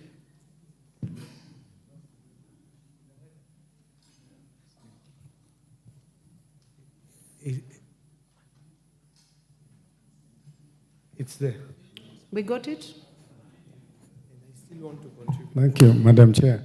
I think my colleagues have already mentioned what I wanted to point out. But on this aggregation industrial parks, my major concern is, of course, having them completed and making sure that when completed, they will not be idle, that there will be an action plan to make sure that they get working. One of the biggest problems we may have is that sometimes we are not fair, we are not transparent as to how we engage the public. So, Madam Chair, we know that even the markets around the country have been completed, and you find, though completed, they have not been actually been put into operation. So I support, but I pray that when we are doing these projects, that we have a parallel program to make sure that when completed, they will get into service as intended. Thank you. Thank you, the Honorable Dawood. Thank you, Madam Speaker. Madam Speaker, Honorable Oundo said he has heard about this county aggregation and industrial parks, but he's not seen anything. I welcome him to Meru to come and see the county aggregation which was launched by His Excellency the President, and it's working very well. But Madam Speaker, in future, the Budget Committee could even think, because if it is established in Meru County, it's in one constituency, it would be prudent if we can get in each and every constituency which can do a lot for the agriculture. Thank you, Madam Speaker. Thank you, Chairman, Agriculture. Thank you, Honorable Speaker. Honorable Speaker, having aggregation centers and agri-food park centers is a great idea. But Honorable Speaker, sometimes we need to pause and ask ourselves, how much of analytical studies have we done to know what it is that we shall be aggregating, for what period of the year, and for what purpose? Honorable Speaker, we might be spending money to create white elephants across the country. What should precede any investment must be quantitative analysis of what it is that we are going to aggregate. We need to look at the supply chain management on where shall we be accruing these products, how shall they be conveyed to the aggregation centers, what kind of conditions do we have to establish are the aggregation centers themselves, because some of the products will need cold storage facilities. I do not know how much of the cold storage facilities we are installing. Honorable Speaker, across the country, if you drive across the country, you will find certain aggregation centers just waiting. The communities have not been adequately advised or appraised on these aggregation centers. So it is important for this House to take caution, not to just invest money for the sake of having infrastructure out there, but look at how do we collocate infrastructure with the functionality of that particular infrastructure. Thank you, Honorable Speaker. Made your point, Chairman. I would like now the Vice Chair to make comments, and then we will proceed to put the question. Thank you, Chairperson. I think with the concern that whether this money has been provided for, I want to assure the member that yes, it has been provided for in supplementary one, and a total of 1.9 billion. That is where we have 105 million going to each county. On the issue of oversight, members are concerned on the progress, whether there's anything happening in these counties. I can speak about my county because I know that it is at 25%. And I've just responded to Honorable Nguna that as the budget committee under our implementation and review process, we will be able to obtain, and we've even discussed about this as a committee, that we shall be visiting these projects in every county as an oversight committee in this House. And I think also in my reply to the motion, I said monitoring and evaluation is very critical, that all oversight institutions must play a role so that we ensure there is a successful implementation of these projects. And on the issue of preparedness, yes, it is also a concern. And even in the committee, we raised it up. In fact, some members who are saying some of these aggregation centers have been built in very remote areas. But it is a good thing that they have been built in those remote areas so that we can take development down into those very remote areas. Water should be able to follow that aggregation center. Electricity, roads. So it's up to national government together with the county government to ensure that we have provided accessibility to these aggregation centers, and that the members of the public have been informed or engaged so that they begin to participate to ensure that they are aware of what needs to be aggregated, to ensure that we establish the value chain. Thank you. Thank you. And to finish, Honorable Speaker, I think I want to leave there. Thank you. Thank you very much. Honorable members, this is the committee of the whole House. I will discourage debate. And because she has made comments on the matters that you raised, I'll now proceed to propose the question. I propose the question that the first schedule be amended as proposed by the Vice Chairperson. I now put the question. Will as many as have that opinion say aye? Will as many as have a contrary opinion say nay? The ayes have it. I now put the question that the first schedule as amended be part of the bill. Will as many as of that opinion say aye? Will as many as of a contrary opinion say nay? The ayes have it. Second schedule.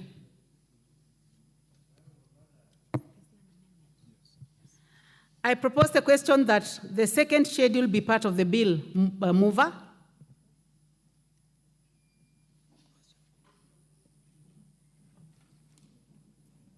Honorable Emase?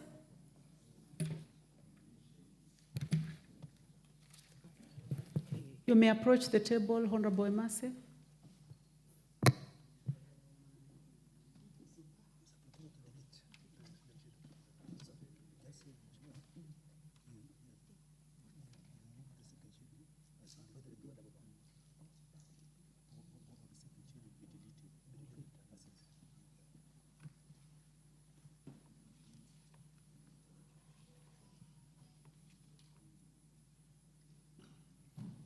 Honorable Emase. I move that the bill be amended by deleting the second schedule. Thank you, honorable members. I propose the question that the second schedule be amended as proposed by... Honorable members, I propose the question that the second schedule be deleted.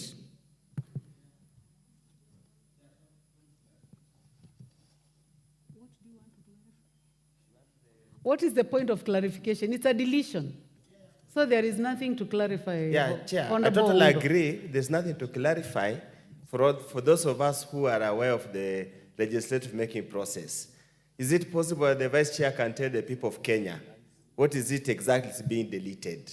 Because they will be interested to know what has been deleted, what is the second schedule, and what is it being deleted for posterity reasons, so that when you go outside and they ask, it was second schedule ndio nini when you are deleting, because you just tell us what it contains. It's very simple. Half a second should be done. Vice Chairperson.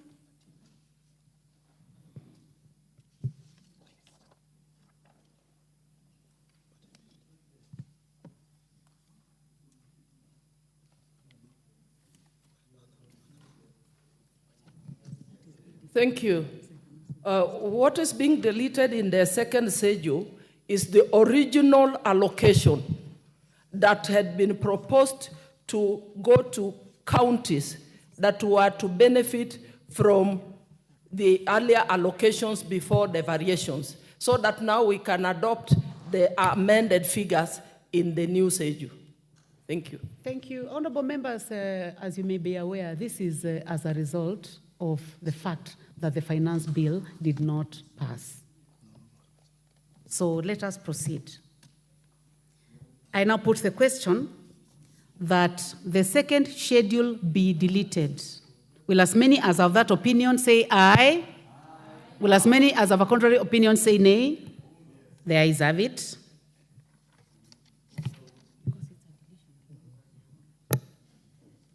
The third schedule. I propose the question that the third schedule be part of the bill. Vice Chairperson? It's a deletion also. I move that the third schedule be deleted. Thank you, Honorable Emase. Honorable members, I propose the question that the third schedule be deleted as proposed by the Vice Chair. I now put the question that the third schedule be deleted. Will as many as of that opinion say aye? Will as many as of a contrary opinion say nay? The ayes have it. Fourth schedule. I propose the question that the fourth schedule be part of the bill. There be no amendment. I put the question that the fourth schedule be part of the bill. Will as many as of that opinion say aye? Will as many as of a contrary opinion say nay? The ayes have it. Clause 2. I propose the question that clause 2 be part of the bill. There be no amendment. I put the question that clause 2 be part of the bill. Will as many as of that opinion say aye? Will as many as of a contrary opinion say nay? The ayes have it. Title. I propose the question that the title be the title of the bill. There be no amendment. I put the question that the title be the title of the bill. Will as many as of that opinion say aye? Will as many as of a contrary opinion say nay? The ayes have it. Clause 1. I propose the question that clause 1 be part of the bill. There be no amendment. I put the question that clause 1 be part of the bill. Will as many as of that opinion say aye? Will as many as of a contrary opinion say nay? The ayes have it. I'd like now to call upon the mover to move reporting. Honorable Mary Emase. Honorable Chairperson, I beg to move that the committee do report to the House its consideration of the county government's additional allocations bill, Senate Bill number 19 of 2024, and its approval thereof with amendments. Thank you, Vice Chairperson. Honorable members, I now put the question, which is that the committee do report to the House its consideration of the county government additional allocation bill, Senate Bill number 19 of 2024, and its approval with amendments. Will as many as of that opinion say aye? Will as many as of a contrary opinion say nay? The ayes have it. Honorable members, Mr. Speaker,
We will start with the Cotton Industry Development Bill, Senate Bill number 5 of 2023. Chairperson. Thank you, Honorable Speaker. Honorable Speaker, I beg to report that the Committee of the Whole House has considered the Cotton Industry Development Bill, Senate Bill number 5 of 2023, and its approval thereof with amendments.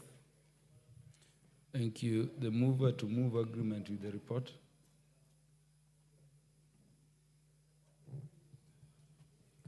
Honorable Speaker, I beg to move that the House do agree with the committee in the said report. I also request Honorable Dawood to second.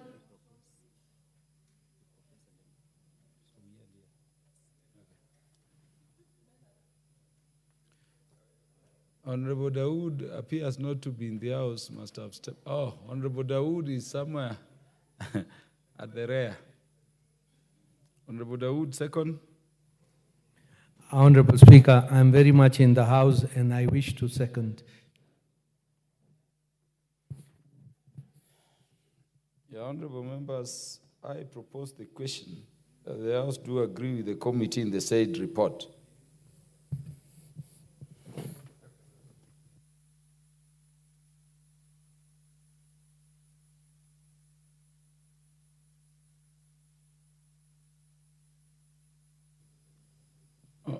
Honorable Undo, you want to contribute?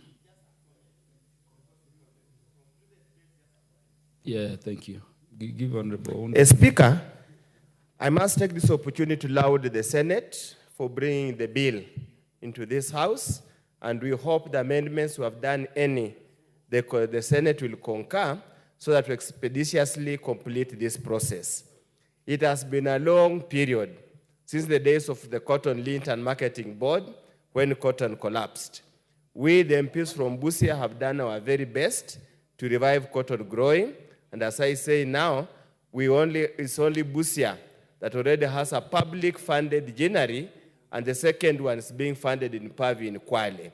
It's now time for the county government, together with the national government, to invest heavily in cotton growing so that we can expand and make sure textile and apparel become one of the key earners of dollars and becomes a key export. As I conclude, Honorable Speaker, we really need to also look at how we manage the cotton cooperatives and the rest. That's a matter that we'll deal with as we prepare the national cooperative bill that will deal with quite a number of these issues. Finally, Honorable Speaker, those who are in charge of apparel and textile, we want to call upon them to expand their minds, to expand the level of thinking. Cotton is just only one of the raw material in the entire value chain of apparel and textile. We need to look for alternative sources of raw material so that our industry can become a composite industry to enable us deepen and ensure that we get more jobs created in that sector. With those few remarks, Chair, Honorable Speaker, thanks for my colleague Mary Amasa for adopting and moving it here. I can take you to Luanda Dinner and buy a cup of tea over the weekend. Thank you, Honorable Speaker. Thank you, the Honorable Wilberforce Oundo. Honorable members, for the convenience of the House, I will defer putting question to the Cotton Industry Development Bill, Senate Bill number 5 of 2023 to the future, when it will next be scheduled by the House Business Committee, possibly in the afternoon or tomorrow. Could we have the chairperson on the County Government's Additional Allocations Bill, Senate Bill number 19 of 2024, to report to the House? Thank you very much, Mr. Speaker.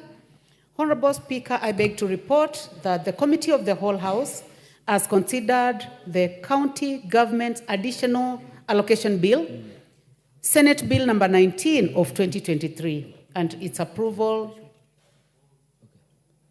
Honorable Speaker, I'll take this again.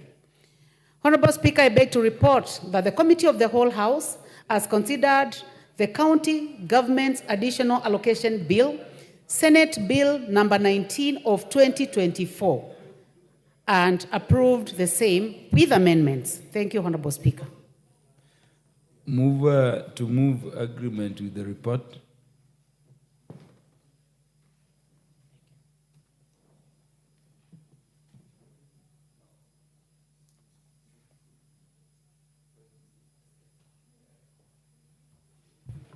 Honorable Speaker, I beg to move that the House do agree with the committee in the said report, and I also request Honorable Naomi Wako to second.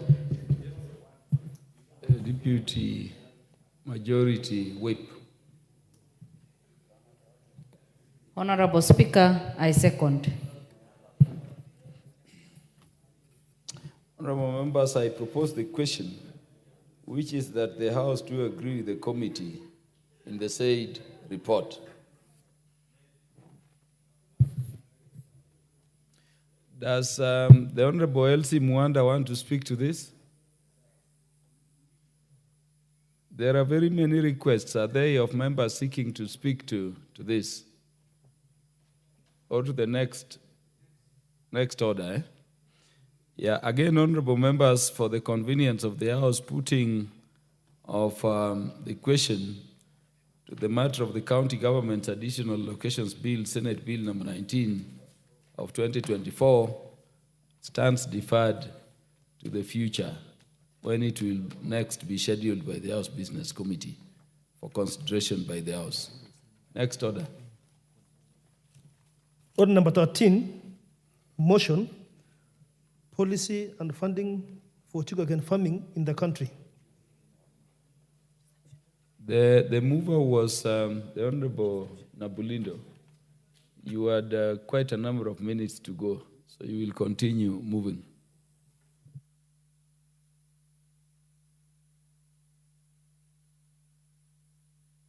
Give the Honorable Oscar Nabulindo the mic. Thank you, Mr. Speaker. As you have rightly put, last week on Wednesday, I was moving this motion, but time caught up with us, and you informed me that I have 25 minutes to move the motion. But I will not utilize the entire 25 minutes because my colleagues are here and they have expressed interest in the motion, so I'll give them a little bit more time. Mr. Speaker, as I was saying when I was moving this motion, the purpose of this motion is actually to make sure that the farmer is well taken care of so that he can be able to produce sugarcane the way it's supposed to be. As I was saying last time, there has been efforts to revive the sugarcane industry over a long period of time. And so many stakeholders have been involved. So many people have been involved, including the government, the farmers, leaders, politicians, businessmen, and everybody else who's interested in the sugarcane industry. But the problem is we have always missed the point. We have always targeted the millers, and we have forgotten the farmer. And without the farmer being empowered, the sugarcane industry will always struggle to stand on its feet.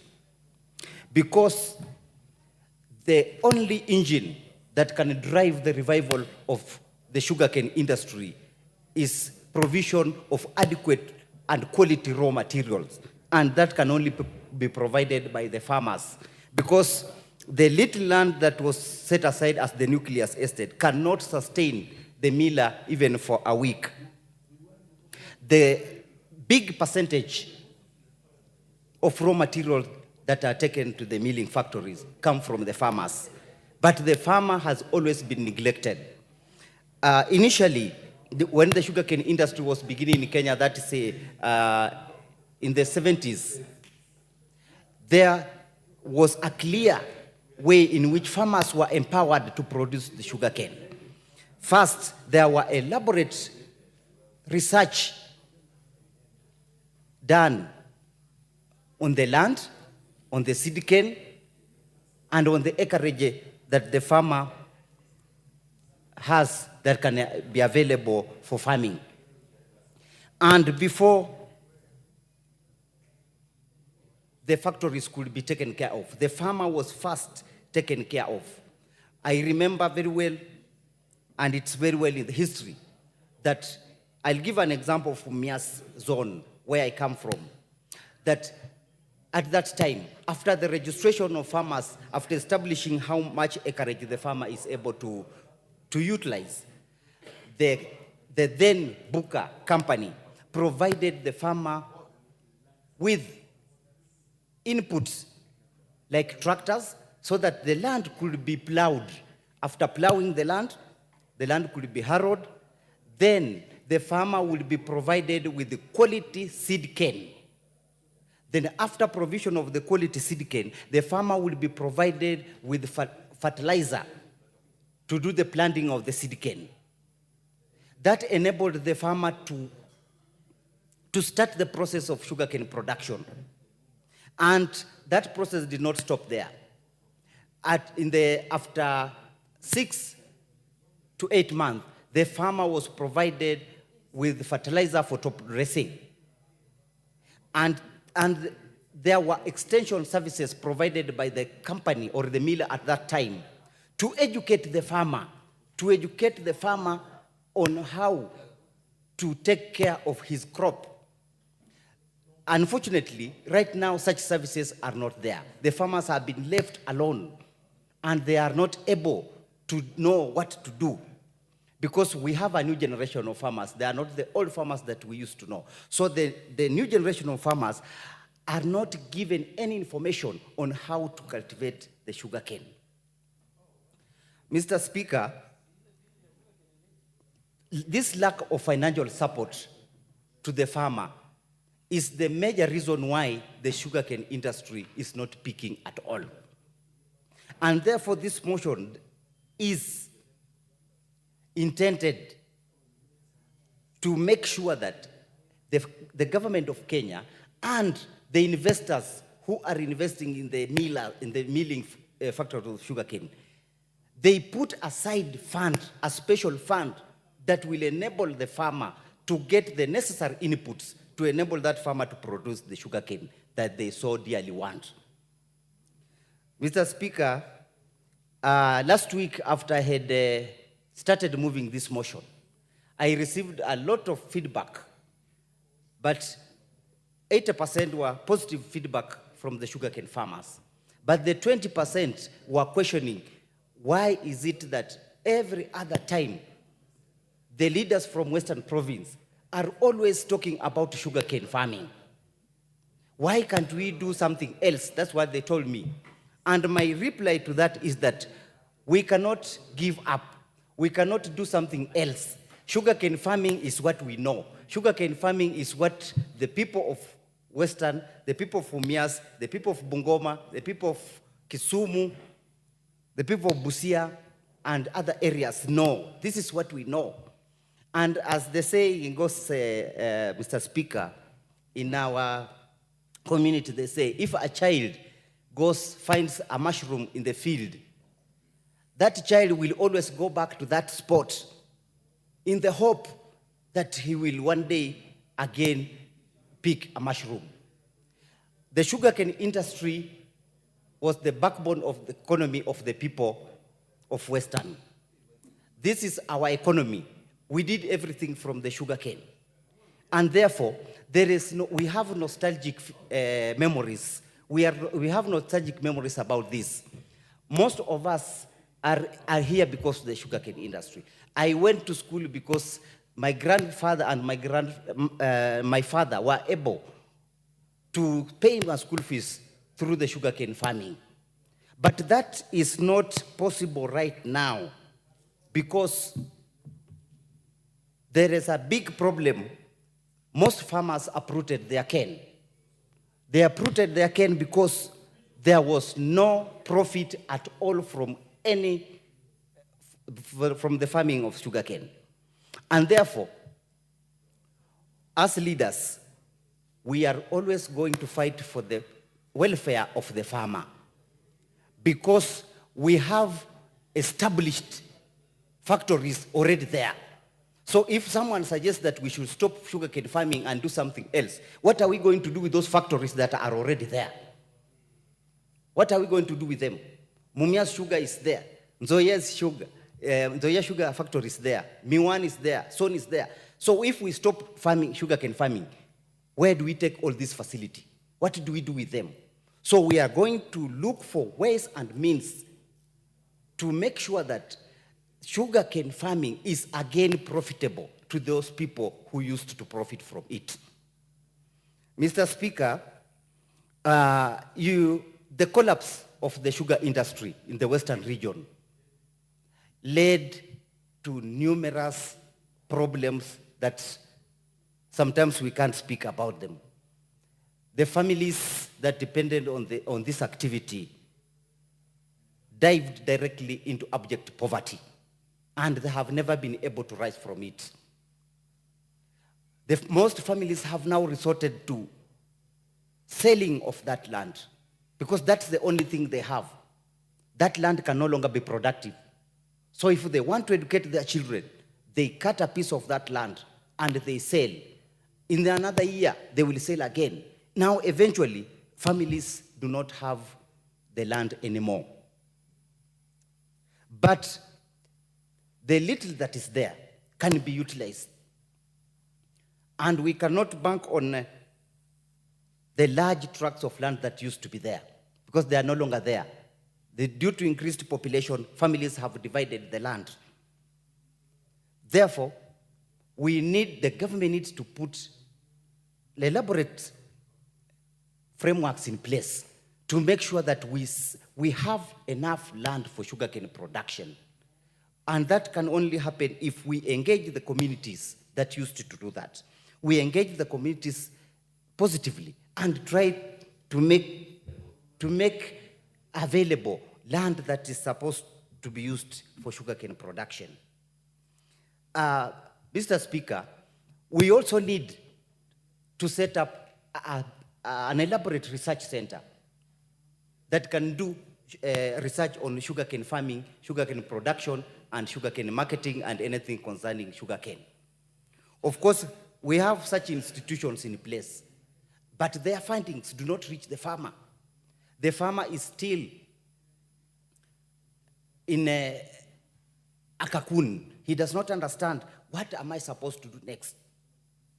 It is very difficult for us to expect the farmer to be able to produce sugarcane the way they used to do, and yet there is no funding of any sort. Right now, farmers, all the sugarcane farmers, I can say all the sugarcane farmers, are not empowered at all. They are poor. So where do they get the capital to even buy the seed cane? Where do they get the capital to buy fertilizer, to prepare the land, to harvest the cane and transport the cane to the factory? These are very expensive activities that when we leave it to the farmer, we are technically telling the farmer, stop farming. If we do not support the farmer, we are condemning that farmer to poverty for life. Mr. Speaker,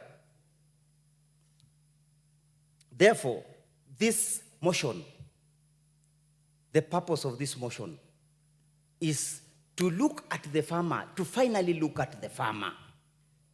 In the equation of sugarcane revival, in the equation of sugarcane industry revival, where is the farmer? That is the question that has been disturbing the minds of very many leaders in the Western province. And now we need to put frameworks in place so that we look at the farmer with a critical eye, with the intent of empowering this person to produce good quality sugarcane that will enable the millers to stand. Mr. Speaker, lastly, even if we struggle to revive the sugarcane industry, if we don't look at issues that bring bad management to the millers, we shall not succeed. And the policies of the government are also not helping the farmers. For example, the COMESA protocol. According to me, the COMESA protocol is responsible for bringing down the sugarcane industry. Once we allow cheap imports to come in the country to compete with our high-quality sugarcane, then obviously the market forces will force the cheap imports to overwhelm our sugarcane industry. Therefore, Mr. Speaker, I will stop there, and because my colleagues are here, I will ask my Vakoki, the Member of Parliament for Kabuchai, Mheshimiwa Kalasinga Majimbo, to second. Thank you, Mr. Speaker. Majimbo Kalasinga, second. Thank you very much, Honorable Speaker. This motion of the Honorable Vakoki, Mr. Speaker, is a Western term, and it means you are circumcised the same year. Indeed, Mr. Speaker, you know very well that Honorable Nabulindo and Honorable Majimbo Kalasinga, myself, were elected on the same date on a by-election. That's where it comes, Mr. Speaker. Mr. Speaker, the motion of Honorable Nabulindo puts a farmer. What did you say happened to you with the mover in the same year? Honorable Speaker, the reference he has put is onomatopoeia, Mr. Speaker. It puts us together in the same circle when we were elected and when we were circumcised. So the word Bakoki, Mr. Speaker, is sweet word term used for a person you love most. Mr. Speaker, the motion that Honorable Nabulindo has put across here to this assembly puts a farmer as a central midfielder in this sugar industry, Mr. Speaker. We cannot, as a nation, Mr. Speaker, put much emphasis, serious emphasis on the millers alone. You know, Mr. Speaker, you know very well that a river that forgets its source is a river that will die soon. And the source of all the sugar industry in Kenya is a farmer, Mr. Speaker. A farmer is the one who prepares the stabilization of a miller. Millers have nuclear estate, yes, but the percentage of cane produced by nuclear estates, the Speaker, is around only 7 to 10%. That does not run a factory. In fact, Mr. Speaker, much of the emphasis as we talk today in terms of the hybridization, you look at the Kenyan farmers, Mr. Speaker, currently are having cane. The cane was researched in the 80s. We need to lay much emphasis on early maturing, high pole content. And pole content, Mr. Speaker, is sucrose content. We must have cane with high succulency in terms of juice juice production, so that a little farm, a smaller farm, can produce cane with high productivity. This will only come, Mr. Speaker, if we invest much in the research for the sake of farmers.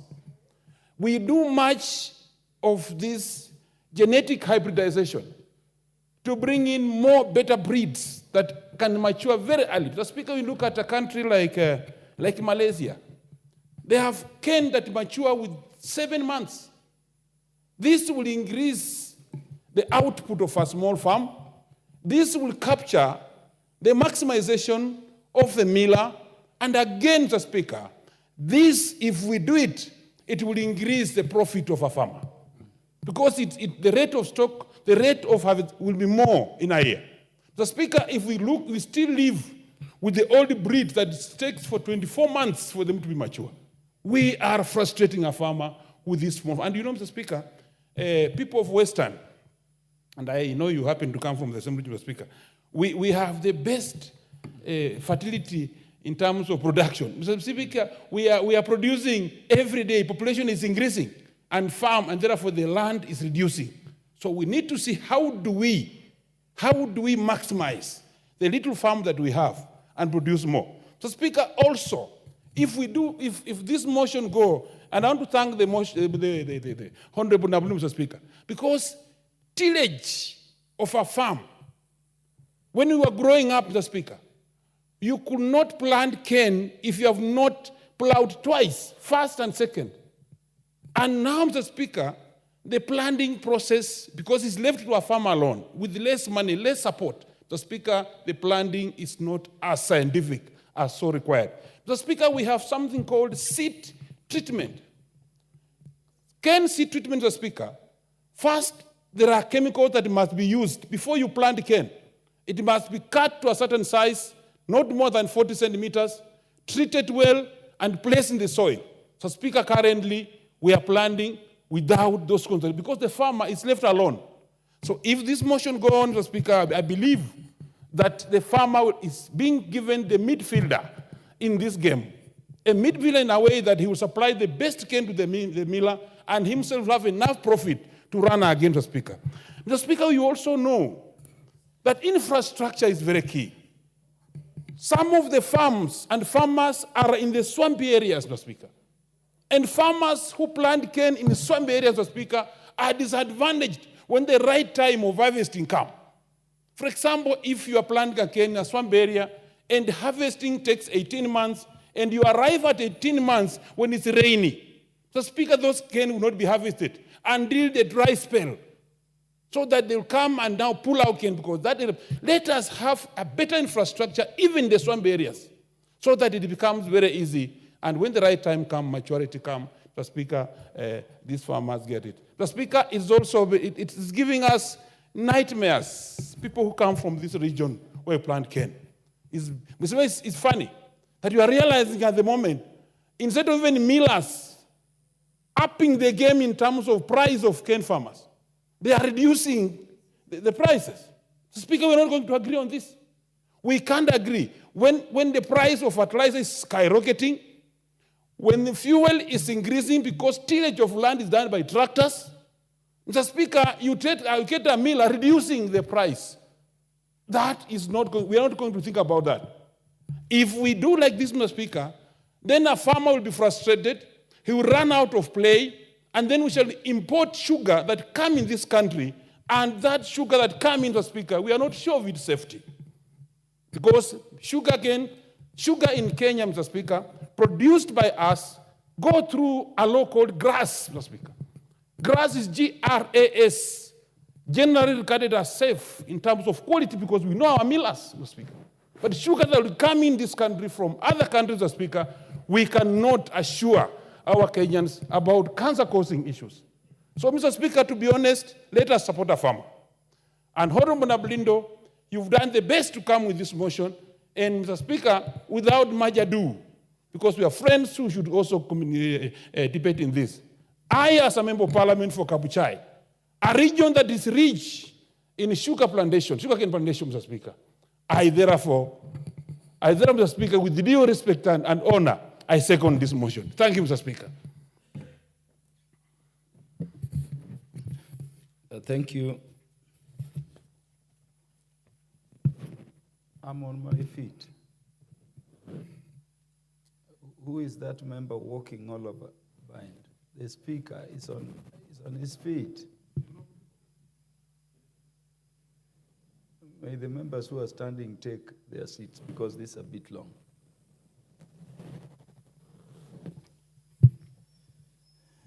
Honorable members, I propose the question that aware that commercial sugarcane production in Kenya was introduced in the early years of independence with the aim of eliminating dependence on sugar importation and contribution to economic transformation in the sugar belt and the country at large through agriculture, acknowledging that at its pinnacle, the sugar industry significantly contributed to the country's national gross domestic product, GDP, and became one of the largest employers, which supported livelihoods of many Kenyans, both directly and indirectly. Concerned that over the last 25 years, sugarcane farming, particularly in Western Kenya, has been declining significantly. thereby dipping sugar production from over 600,000 metric tons per year in the 90s to less than 300,000 metric tons in recent years. Noting that the decline in sugar farming has forced local millers, Honorable Wanjala, may the members who are standing have their seats. This is very long. Or just freeze for the standing orders. Honorable Jared Okelo, take your seat. Yeah, noting that the decline in sugarcane farming has forced local millers to operate far below their milling capacities and pushed the country to over-rely on net importation of sugar, which negatively impacts on the balance of trade. Noting that the decline in sugar production is attributable to factors such as mismanagement, interference, and unfair competition from cheap imported sugar. Further concerned that state-owned sugar millers like Mumia Sugar Company and Zoya Sugar Company ceased milling while owing farmers hundreds of millions of shillings. Appreciating the government has been putting in place strategies, policies, and regulations to define roles of millers and major players and stakeholders in the sugar industry in a bid to revamp the sector. Concerned that the acute shortage of sugar resulting from mass abandonment of sugarcane farming continues to roll back initiatives for reviving sugar milling, recognizing that further investment in revamping sugar companies before reviving sugar farming would occasion loss of the invested public funds instead of yielding success. Now, therefore, this House resolves that the national government, through the Ministry of Agriculture and Livestock Development, reviews the sugar development policies to provide that every investor miller sets aside definite funds for development of sugarcane farming, incentivizes farmers to embrace sugarcane growing and to enhance sugarcane production in each of the respective zones.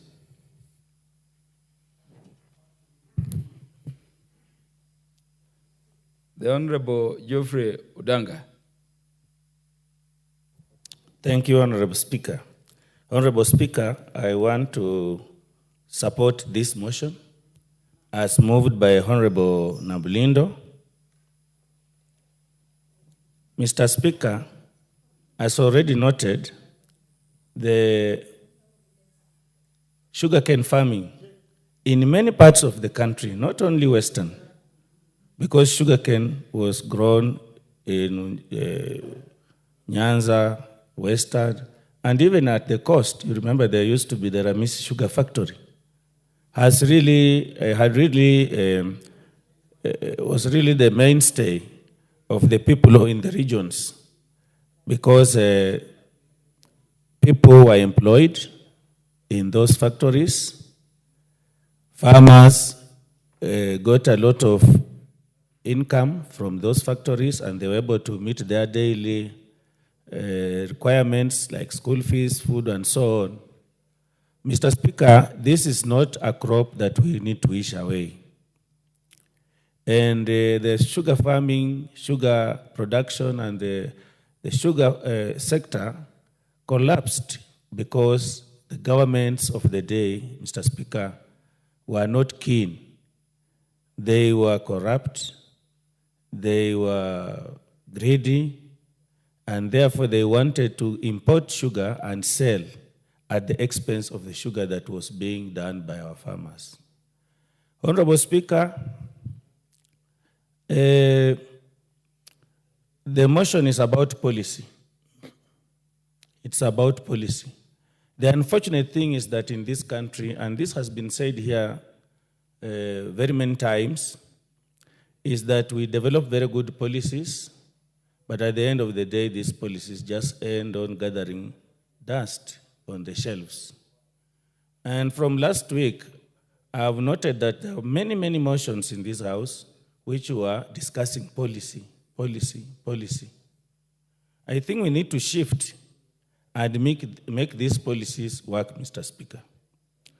Mr. Speaker, there is a bill before this House, the Cotton bill. And this bill addresses quite a number of issues that will help the farmers. So Honorable Nabulindo is saying that we need to develop a policy for sugarcane development. Of course, there is an agriculture policy, Honorable Speaker, but I think it could be very, very critical that we develop a sugarcane development policy separately so that we are able to address and help both farmers and millers. We want to make a balance so that millers make profit out of their milling and farmers also make profit out of their farming. Mr. Speaker, quite a number of the farmers put a lot of their farms under this crop. So meaning they are even left with very little for food production. The reason why a policy needs to be developed to ensure that the farmers reap the maximum so that they are able even to meet their food requirements. And one of them, Mr. Speaker, is taking up of the new varieties of sugarcane. There are several new varieties, Honorable Speaker. Last week I was talking to Dr. Omondi, the head of Calro Kisumu, and he was telling me that actually sugarcane can be grown in many, many parts of this country. If research is done, there are various and different types of or varieties of sugarcane that can be grown in different parts of the country. There are parts that you can grow sugarcane and harvest at 8 months. There are varieties that can be developed or are already developed, and in some areas they will take 10 months. In areas like Busia, he told me, there is a variety that can take up to 13, 14 months and you harvest. So, Mr. Speaker, really we need to invest heavily in research, and that is why the policy is needed, so that research is given a lot of prominence in the whole of this business, Mr. Speaker. Mr. Speaker, there is need to, and this is addressed already in the bill before the House, to ensure that imports are limited. Imports of sugarcane and even sugar itself, there are two things here, needs to be limited to the deficits. Mr. Speaker, currently, because the millers carry the day, we have seen situations where the farmers' sugarcane around the millers in Kenya, for instance, are left overgrowing and overmaturing in the farms, and the millers go for sugarcane that is in the neighboring countries, therefore leaving these farmers with their sugarcane, which go even up to 30 months before they are harvested. And it becomes a big, big problem, Mr. Speaker. The same to imports. In the 12th Parliament, Honorable Speaker, we were here, and we heard of importing of contaminated sugar. And this is done by traders who don't care about the Kenyan people. So all sugarcane and sugar that is imported, we need to have a policy, and this is in that bill, to ensure that we only import in when we have a deficit, and that deficit has to be determined, Honorable Speaker, before any imports are done. Honorable Speaker, the issue of zoning. In one of my master's degrees, Honorable Speaker, I researched about sugarcane farming and management in Nzoia and Mumias. And one thing that came out clearly is that we need to really have a policy on the issue of zoning because there are areas like in Transmara. A lot of sugarcane is on the farm, and yet the miller there does not want other millers from outside to come and take, yet they have the ability to crush, and that particular miller is not able to crush. So we need really a serious policy to address such like issues, Honorable Speaker, going forward. Honorable Speaker, we don't want to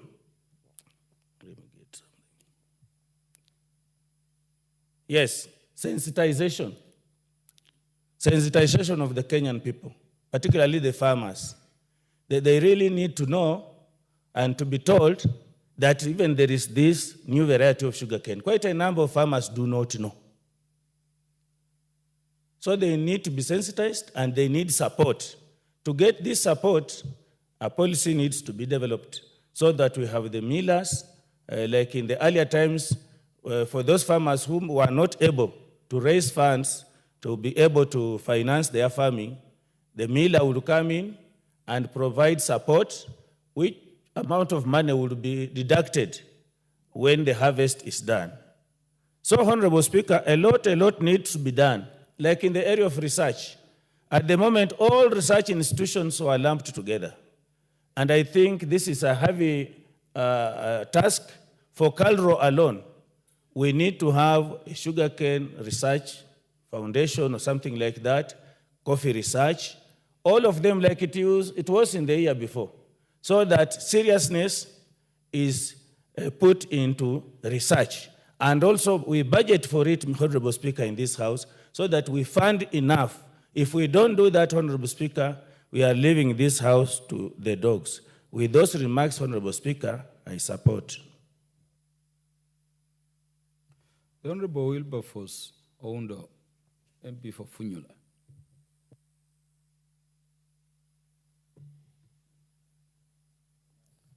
Thank you, Honorable Speaker.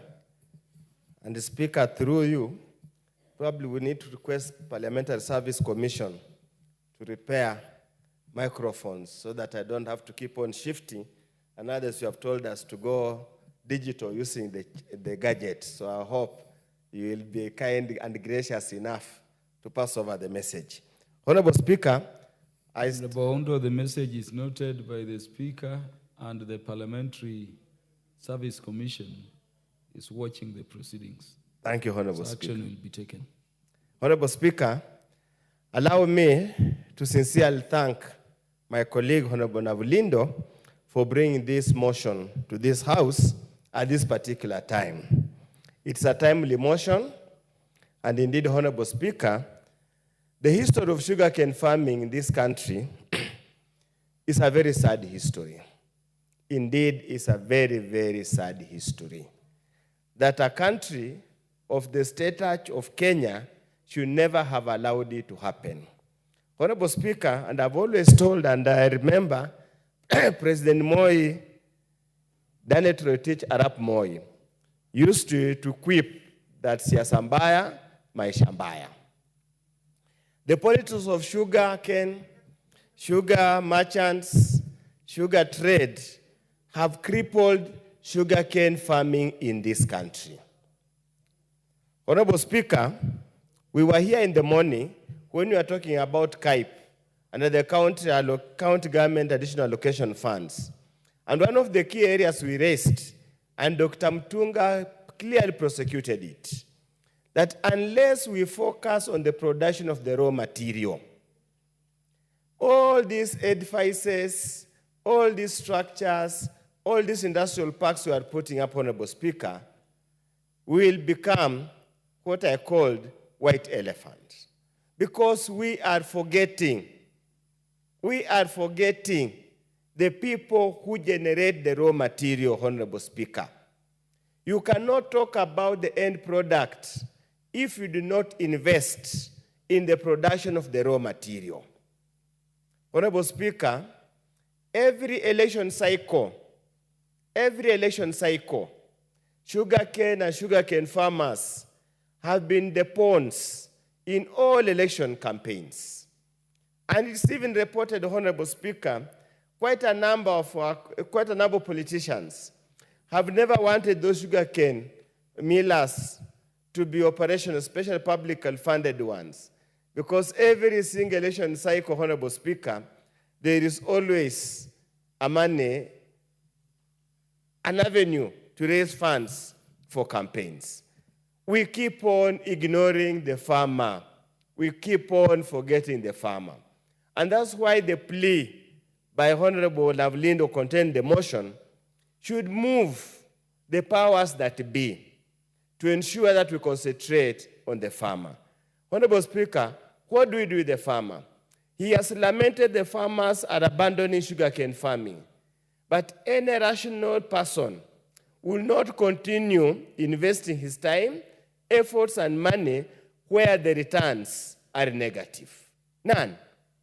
Even the madman in the villages will never agree to stay in a market center where he cannot get a source of livelihood.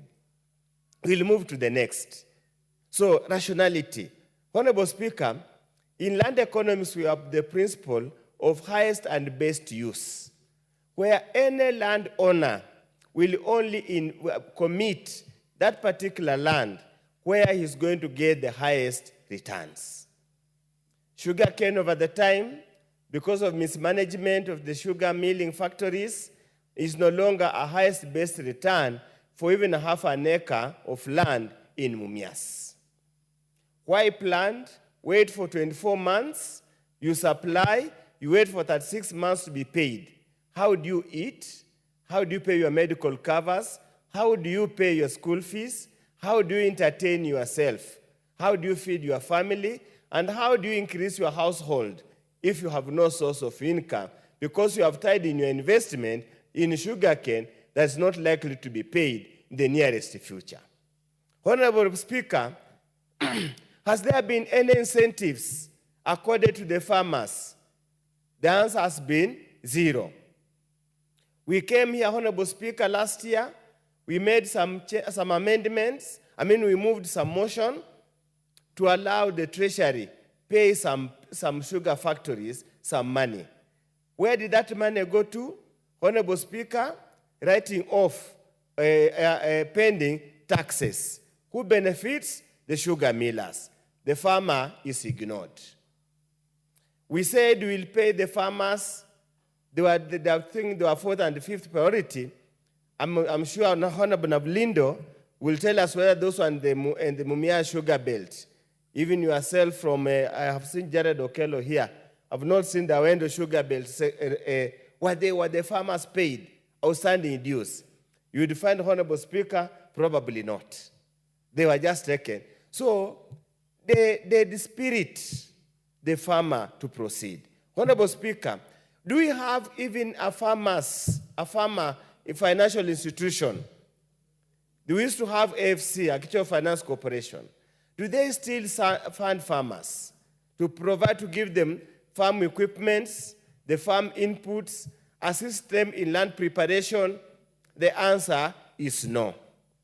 Honorable Speaker, I have had the opportunity of being a valuer, and one of the many evaluations I've done is for foreclosure for farmers who took loans to invest in agriculture, and it failed because of poor management at the tail end, because of the adverse weather conditions.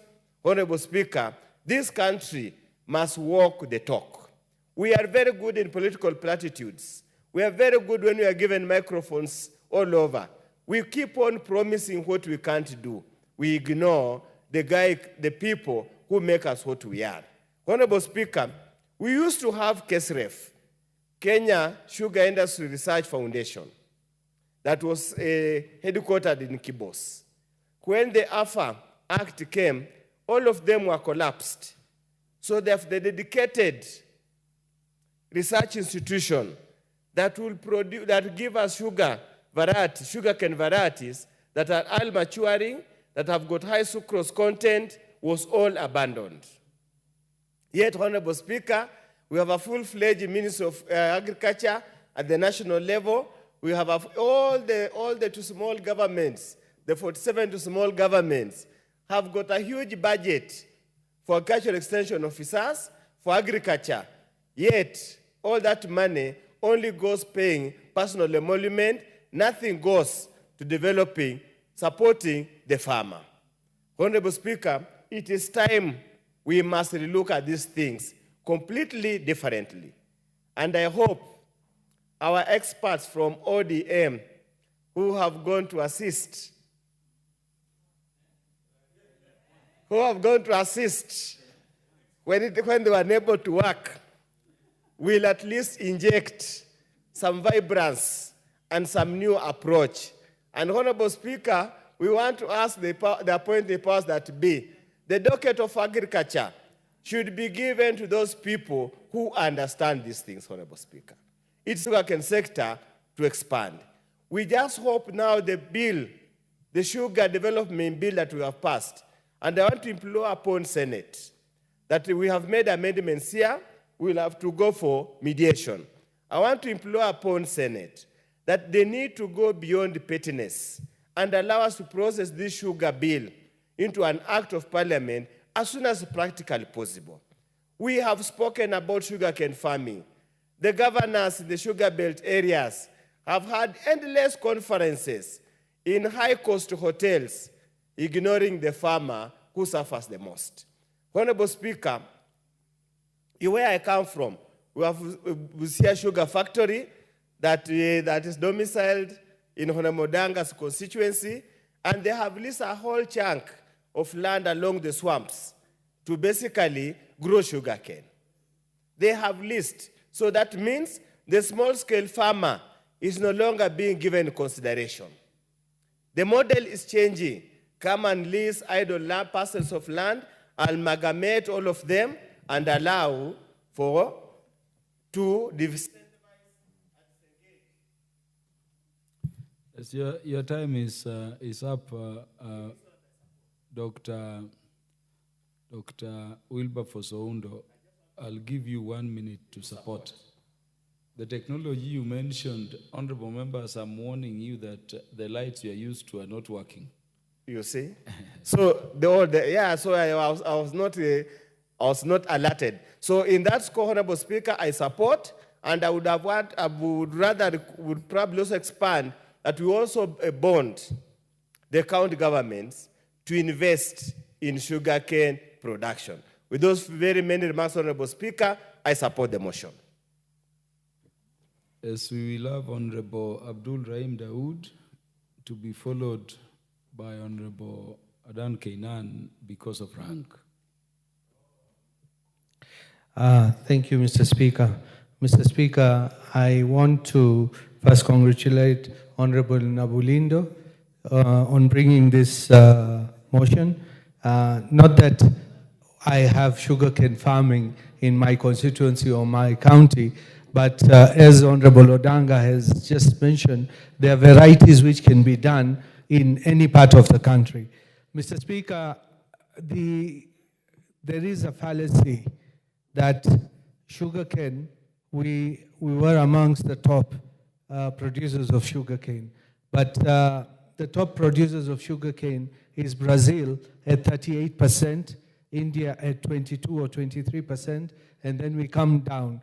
But Mr. Speaker, we started sugarcane farming in 1922 when Kibos and Miwani sugar was established by the government, and that was so early in 1922, Miwani and Kibos.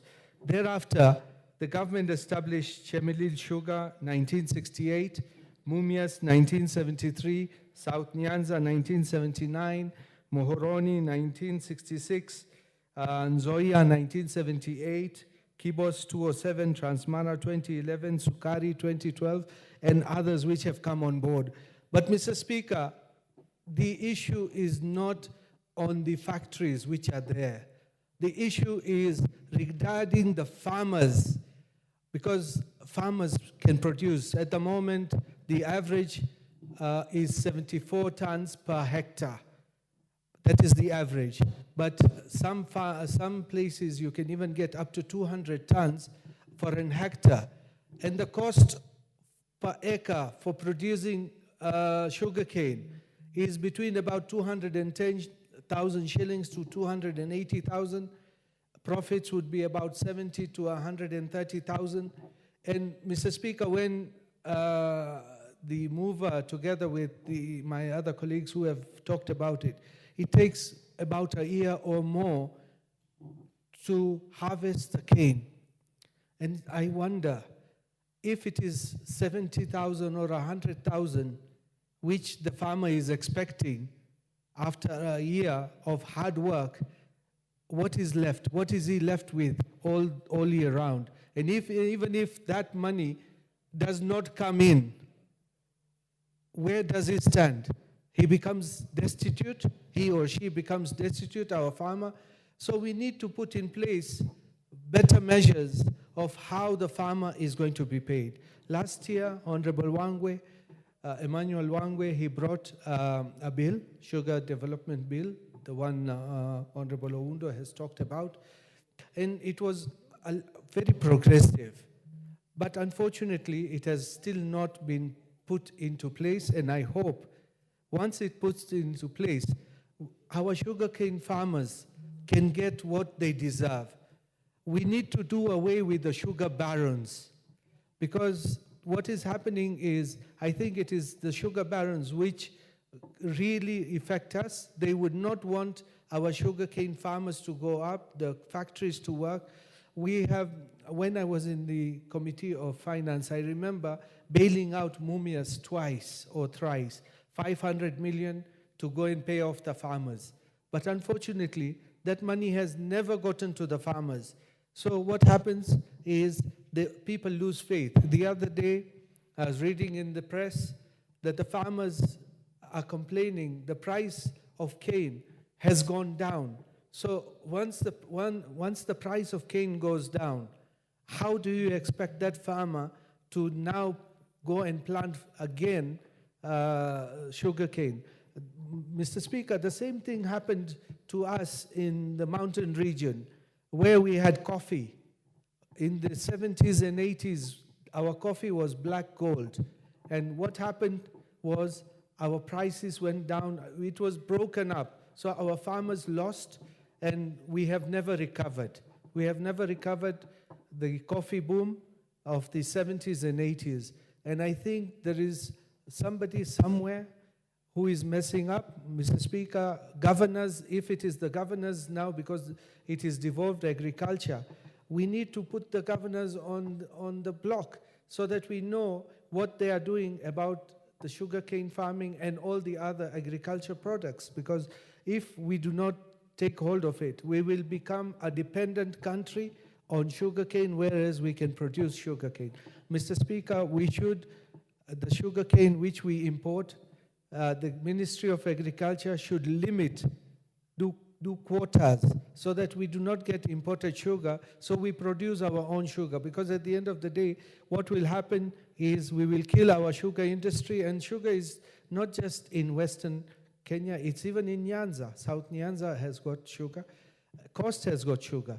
And I encourage our mountain farmers as well to look at ways how we can even grow sugar, because sugar, if one day the Western and Nyanza regions refuse to give us sugar, I don't know where we will go for sugar. So, Mr. Speaker, I want to acknowledge what Honorable Nabolindo is doing, but he needs to go further, because it's not enough just policy and funding. We need to see how we are going to encourage and give the right funds to our farmers, because if we do not, and it is not just for sugar, it is for tea, it is for coffee, it is for pyrethrum, for cotton, for everything, because our farmers are the backbone of this country, and agriculture being our backbone and the GDP, we need to work our way out. So with those few remarks, I wish to support Honorable Nabolindo, but we need to go further and pay our farmers, all farmers, not just sugarcane, all farmers. And if there is a waiver, Honorable Speaker, we hear of waivers in the sugarcane industry, and day in, day out, we are getting waivers. We need those waivers even in the tea industry. We need those waivers even in the coffee industry, because it cannot be that only one region can be getting waivers where the other regions are not. Thank you, Mr. Speaker, and I appreciate it. Honorable Adan Kenan, MP for Elders. Thank you, Mr. Speaker. Mr. Speaker, the paradox in our country is where we have reached a stage where even leaders who are entrusted with the leadership of this country have reduced their role to just lamentations. Mr. Speaker, when I've looked at this motion is good for an MP who is seeking to be popular, a populist. But practically speaking, this is not the route. I appreciate what Dr. Molindo has done. But the era of bringing motions along just to come and lament on the floor of the House is gone. It doesn't add any value. What the sugarcane farmers require is the passage of the sugar bill. Mr. Speaker, over the years, we have reduced our role as members of parliament simply because we fear to confront the cartels. The problem afflicting the sugarcane farmers, just like the other productive sectors, are the cartels.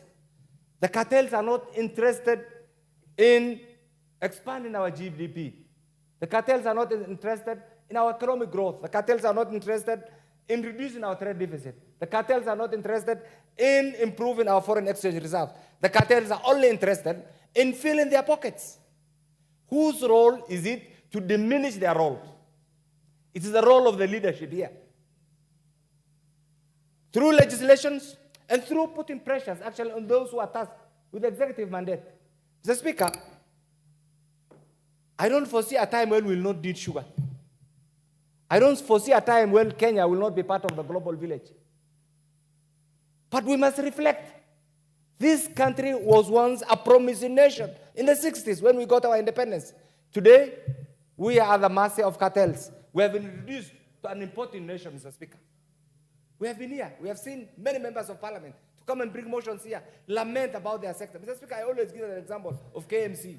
Once upon a time, KMC was a giant meat processing facility in the entire East African region. Today, it's a shell. The very institutions that we have invested in Botswana, in other countries, are the ones that are leading now in beef export. KMC is struggling. Year in, year out, we are asked to facilitate, to bring funds, to bring it up. The same applies to the sugarcane. The other day, I thought once and for all, when I've had the system, I saw a newsprint that the entire millers, their external debts were forgiven. I thought that would have given you a new platform, or would have given us a new platform to bring up some of these millers. You need to ask ourselves one question. How comes the private millers are doing well and the government millers are always not functioning? Simply because of the cartels. The cartels don't want this sector to flourish. So my colleagues from the Western region and Nyanza region, it is the time that we put our foot down and say we can no longer be lamenting. And we'll lend you all the support, because where I come from, sugar is a necessity. In fact, in my community, they say it is better you die when you are taking a sweet thing than... Sugar is so critical in our lifestyle. But Mr. Speaker, what is our role? So I want to urge my colleagues here from the Western region, and we'll come in a big way. How can we minimize the role of these cartels? They will be there. And I can tell you, most of the rich guys in these countries have made their money through sugar deals, including politicians. I didn't qualify. I say most of the rich guys have made their monies through sugar deals. In fact, one of the most lucrative certificates to land on is a sugar importation, duty-free sugar facility. And you know it. They are in your villages. They are in Nairobi. They are all over. So, Dr. Nambulindo and cohorts and friends, I empathize with those poor farmers. We are giving them lip service.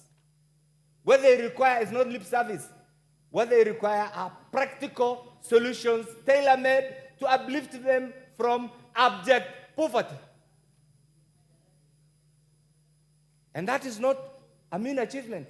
Mr. Speaker, over the years, Kenya is a member of COMESA, and I've had the privilege of visiting Zambia, which is the headquarters of COMESA.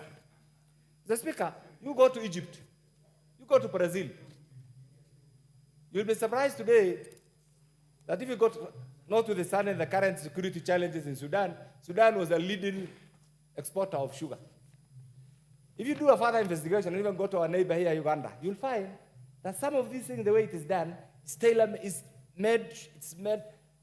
done in such a way that countries that have promising sugar farmers don't reach that level of reducing their sugar import. So, Mr. Speaker, instead of asking for somebody from Western region to be the CS Agriculture, they have been there many. Get the list. Since independence, there have been many members, many senior individuals from Western region who have been ministers for agriculture. That has not added any value. It's just an individual gain. So, Mr. Speaker, my contribution on this particular sector is, can we find a solution? First of all, we pass that bill. I know sometimes there is a bit of jurisdictional conflict between the Senate and the National Assembly. But when an issue touches on the lives of the people of Kenya, then politics aside, we do not have any jurisdictional conflict with the Senate. Their work is to legislate, our work is to legislate. If anything, we should be complementary. So we need to pass that bill as a matter of urgency. If there are administrative issues between the two houses, it will be sorted out as a matter of urgency. Once that bill is passed, and I'm sure His Excellency will assent to it, then we need to go back to the drawing board and say, how can we bring back to the fold giant sugar milling institutions like Mumias? Once that is done, the role of the sugar canepreneur or the sugarpreneur will have been reduced. Mr. Speaker, over the years, we have also known, you are a lawyer, we have over-legislated. We do not even need some of these legislations. We only need a proper policy pronouncement. At the level of the CS, at the level of those who are in charge of this particular sector. Once that is done, we'll save our farmers. Sometimes, Mr. Speaker, where I come from, I'm a camel herder.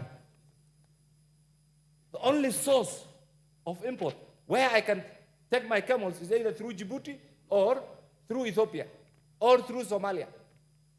What has happened to the camel market here? It's simply because particular cartels don't want it to flourish. Just like they killed KMC, just like they killed Mumia Sugar, just like they do not want any sector to, because that's their business. But is that our business as elected representative of the people of Kenya? Our business is to represent our people in every aspect. We have failed miserably also as members of parliament. It's the high time that we interrogate, and instead of just being used as a conveyor belt, Mr. Speaker, we passed many things. Conveyor belt, we have passed. Then what is the end result? This country was once a promising nation that was almost on the edge of joining the League of Developing Nations, Mr. Speaker. Today, we have been reduced to a struggling nation. The only news that comes out of this country is bad news. Is that in our interest? During our time, when we are the leaders who have been entrusted with the leadership of this country, pursuant to Article 1 of the Constitution? Mr. Speaker, it is the high time that even we members of parliament here, we need to go back to the drawing board. Every sector in this country is failing. Whose responsibility is it? It's our responsibility, because to be an elected member of parliament representative is the most sought after job in this country.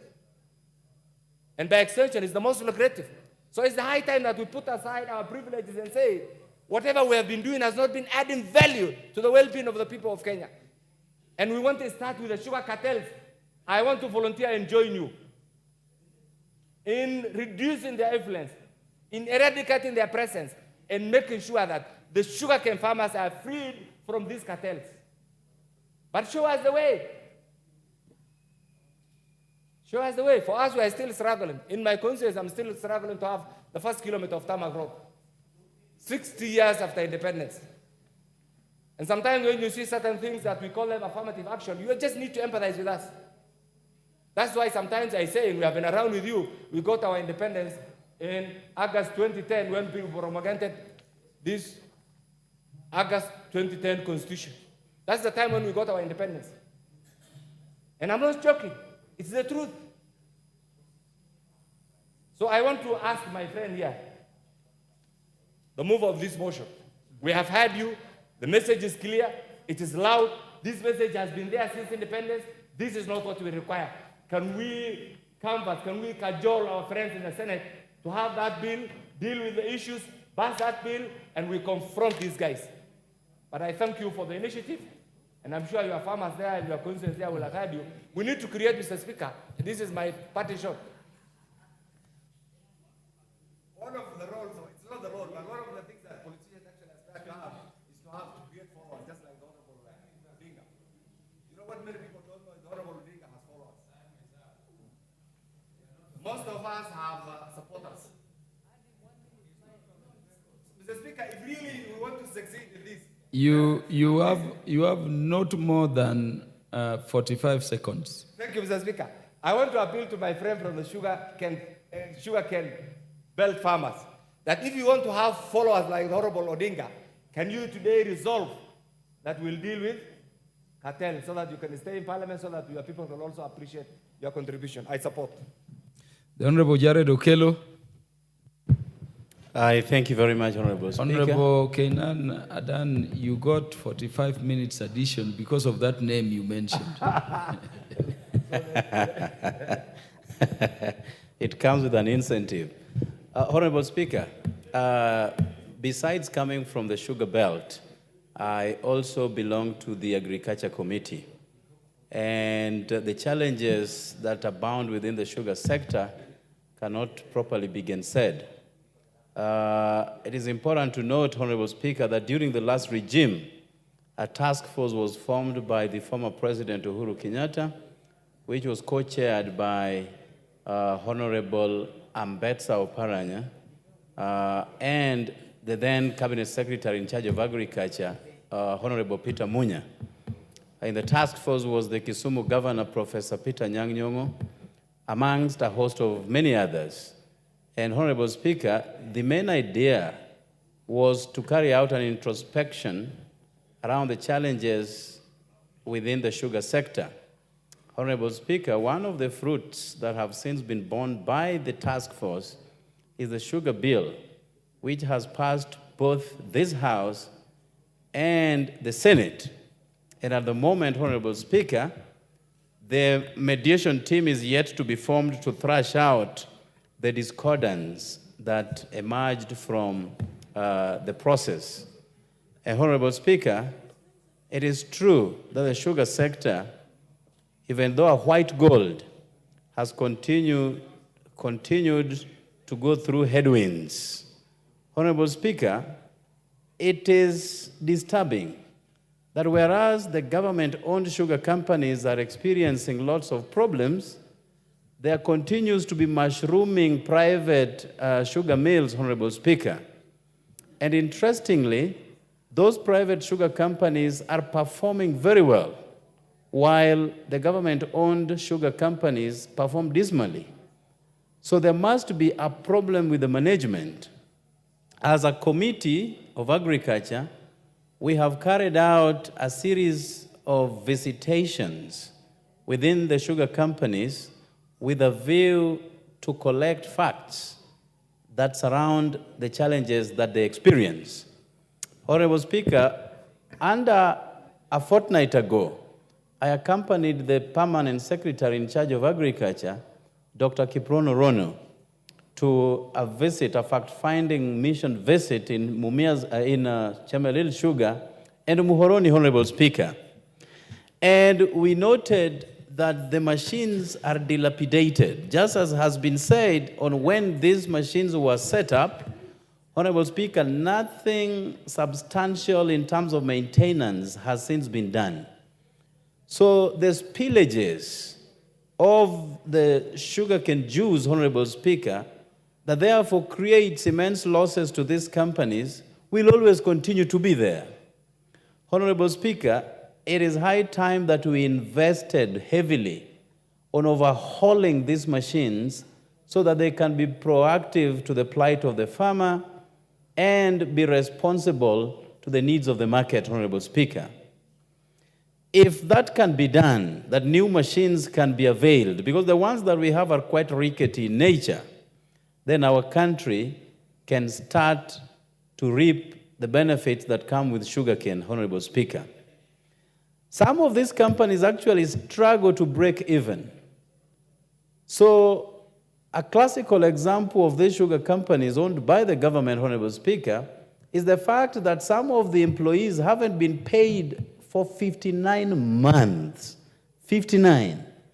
And you had farmers whose arrears had gone up to 1.2 billion shillings. But I'm happy that a month ago, the government was able to clear all the outstanding arrears that have been accruing owed to the farmers, Honorable Speaker. The last batch of that payment was 354 million that was paid to our farmers under 3 weeks ago. And that is a good step into the right direction. But the question is, if the farmers haven't been paid that much, and the employees' plugged into these sugar companies haven't been paid for the last 60 months. And these companies have continued to be in operation. What happens to the monies? What happens to the sales of sugar?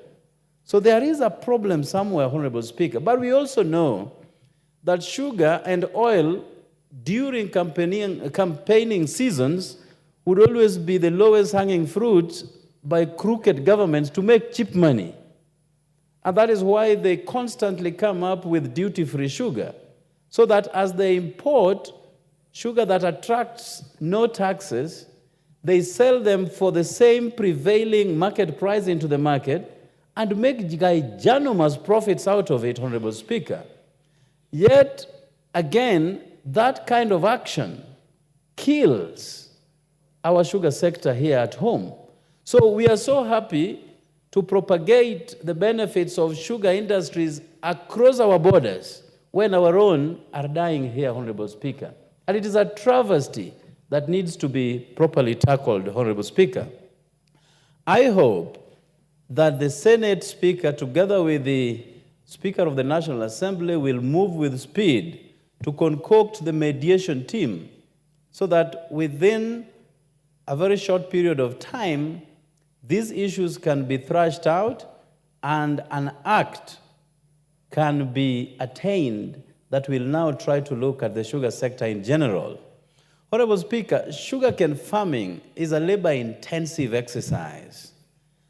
And again, people take their sugarcane to these factories but have to wait forever in order to be paid. It is not right. And that is why many people started uprooting the sugarcane from their farms, because it attracts no benefits at all to these farmers, Honorable Speaker. Now, a lot has already been spoken to on the arrears accruing to the employees, Honorable Speaker. It is an absurdity that there are many employees within the sugar industries that have since retired and were given residential estates within the sugarcane companies, Honorable Speaker. Now, they cannot exit because they have no money to go home with. Some of them have started falling ill because as people age, lifestyle illnesses also creep in. So you have a sick populace, you have people who cannot take their children to school and cannot even afford a meal and are still occupying houses of these companies. It is a tragedy of our time, Honorable Speaker. I have seen lots of efforts being directed towards coffee and tea. And each time we come up with those budget lines, you see a lot of money going into this particular sector. Is it because of what we had during Moi's time that siasa mbaya maisha mbaya, and our areas where sugarcane farming has been at the center stage has continued to be neglected, Honorable Speaker? And therefore, I hope with a broad-based something that even the sugar sector will be paid a lot of attention and credence, that at the end of the day, we, just like coffee and tea farmers, will also enjoy the benefits that come from the government, Honorable Speaker. And with those remarks, I thank you for the opportunity. The Honorable Jane Kiara to be followed by the Honorable Karoli Omondi.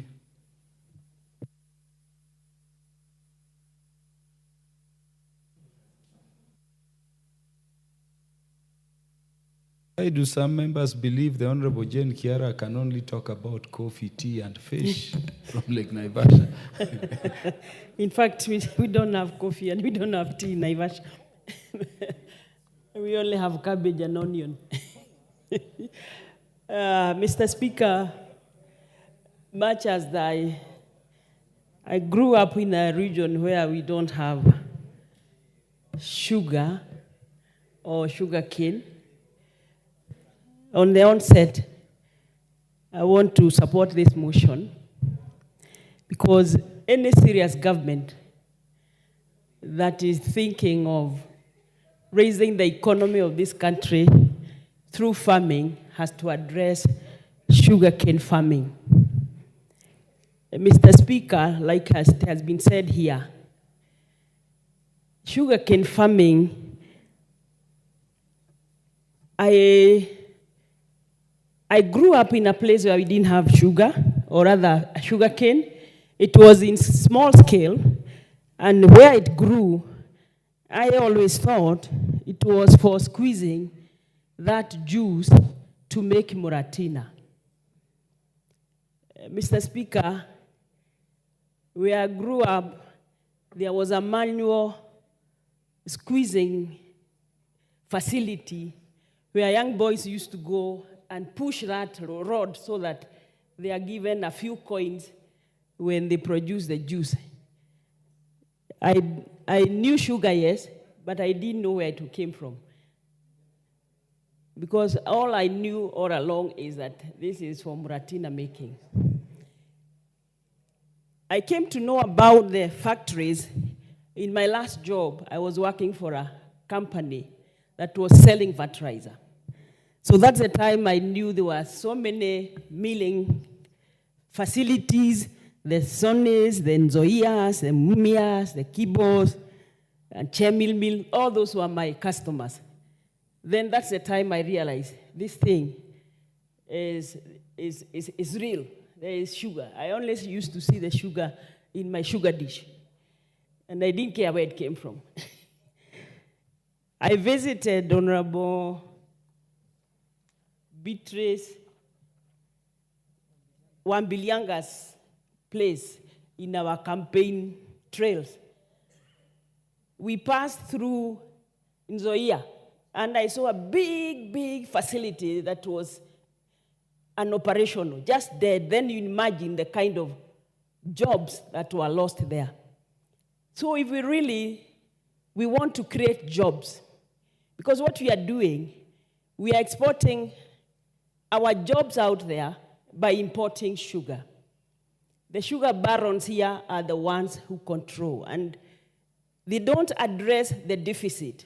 It's actually killing the industry. So what the policy that we need is, like Mheshimiwa has said here, is that imports of sugar has to be controlled to address the deficit only. And the producers of sugar are the only ones who can tell. If we say that these factories or these millers are the ones who know where the deficit is, and they're allowed to import, we have seen corruption. We have seen imported sugar being repackaged in Mumia's bags. So what is eating this industry and this country is actually corruption. Corruption is real, and any government that comes to power tells us they are going to fight corruption, yet if you want to be rich, like Honorable Kenan has said, you go looking for license to import sugar. That is why we deny our farmers their income, the jobs for our youth, and everything that needs. Mr. Speaker, joblessness is real. And we cannot kill our farming industries pretending that farming is a backbone of our economy. We should be working towards actually exporting sugar. That is the only time we can make sense in matters sugar. So I will not have much to say because we know the selfish sugar barons, and they get licenses from the government. So is the government really interested in fighting corruption if we don't want to address it through revamping farming, maybe coffee, maybe what? Otherwise, we have to work and support this motion and be real in all farming matters, that it's not just fertilizer. We are giving fertilizer, yes. We have grown these crops, yes. What happens to them? Who are there? Instead of sending our children out there, we can send them back home. As long as farming is making sense, I support. Honorable Karoli Omondi. Thank you very much, Honorable Speaker. I'll try and be brief because I have two of my sisters here who also want to contribute. First, let me begin by telling a story. When sugar was first introduced in this country, it was at the City Stadium, and Africans would be called on a Saturday and forced to take sugar because we didn't know what sugar was. That is how it was introduced. They would be put on a queue, given free sugar, and caned to take it. That was in the 1920s. After that, the first sugar mill in this country, which was Miwani, was actually started by Indian immigrants, Jamal and Mr. Indocha. What the record shows all over the world is that sugar mills that are state-owned don't work. I was in Cuba last year. The sugar industry in Cuba has collapsed. In Kenya, all the private mills are profitable. All the public mills are in distress. And it is because of politicians and people who have been in this house. We are the people who have destroyed the sugar industry in this country as politicians. So, and I've been a director in all the public sugar mills when I was a state council. So I've seen the evolution. When Miwani was privately owned, it made money. When the government acquired it, it stopped making money. So was Mumias. Yeah? If you look at the history, we have no business, the government of Kenya has no business being in the sugar sector. Even the motion, though I agree with it, we don't need to encourage the government to incentivize farmers. The private sector, if they were running the mills, they would, through extension services and through credit facilities, so that you have enough raw material for your mills. What we need to do is to divest completely as a government from the sugar industries in the Republic of Kenya and hand them over to the private sector. And there are two ways of doing this. It is not rocket science. One, we need strategic investors with the capital and the know-how to run the sugar mills. And then we need to isolate part of the shareholding and float them through the Nairobi Stock Exchange, through what is called initial public offering. So other public members can own shares in those sugar mills. And thirdly, we need to organize the outgrowers into investment groups so that they too can be shareholders of those sugar mills. We are very sensitive about the so-called nucleus estate. To me, it is lack of deep understanding of how business works. The land should not withhold the privatization of the sugar mills. It is very simple. We need to separate the mill from the outgrower nucleus. The outgrower nucleus can continue belonging to the county governments, then leased to the sugar mills on a long-term basis. But the sugar mills should be 100% privatized and given out to investors so they can be modernized. We have no business having multiple sugar mills in very uneconomic areas. If you go to Brazil, sugar mills that are privately owned have their own railway stations. Even here in South Africa, if you go to KwaZulu-Natal, the mills have their own railway lines that transport the sugar. They organize the farmers, they do their own research. Government should only restrict itself to doing sugar research and regulating how the market works. But we have no business as a government being in the sugar mill. Today, the proposed privatization has stalled in court. Why? Because of politicians. Some politicians have organized themselves from Western Kenya, incited some farmers, and gone to court to stop the privatization so that they can continue stealing. There was a time we went to Nzoia Sugar. We gave 150 tractors with the former prime minister to outgrowers of Nzoia. Within months, they were vandalized. I challenge any one of you, go to any sugar mill, go to the outgrowers, go to the mills, you'll see equipment all vandalized by politicians. It's the same politicians who are also in the outgrower organizations. So we need to get rid of politicians, and the only way to do it is to privatize the mills so that farmers and investors can run their mills. We have no business being there. Mr. Speaker, let me end so that I give my colleagues time also to contribute by simply saying, let us not be beholden to traditional way of thinking, how business is conducted. We cannot, as a government, continue selling meat, selling eggs, having parastatals that do things that the private sector can do better, and we are holding on to them. It is time to let the sugar industry go to the private hands. It will make profit, but not to the current millers. When we are privatizing Miwani, Chemelil, we cannot allow Kibos Sugar to own them. When we are privatizing Nzoia, we cannot allow Butali to own them. When we are privatizing the lower mills in Transmara or in Mumias. We cannot allow the established private mills to own them, because then we will be creating monopolies and duopolies. And that we cannot do.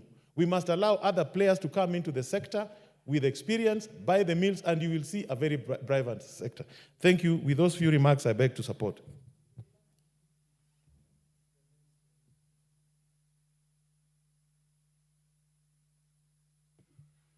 Honorable Ruth Odinga came after Honorable Bensouda. Joyce and Honorable Bensouda came after Honorable Beatrice Kemei. But I like the name Ruth Odinga. I want Ruth Odinga to speak because she's a farmer. Thank you, Mr. Speaker. I am very honored, and Bensouda, I'm sure that you know that in order of seniority, I have been allowed by the Speaker to speak before you. I would like to actually start off by saying that for me, I'm very radical.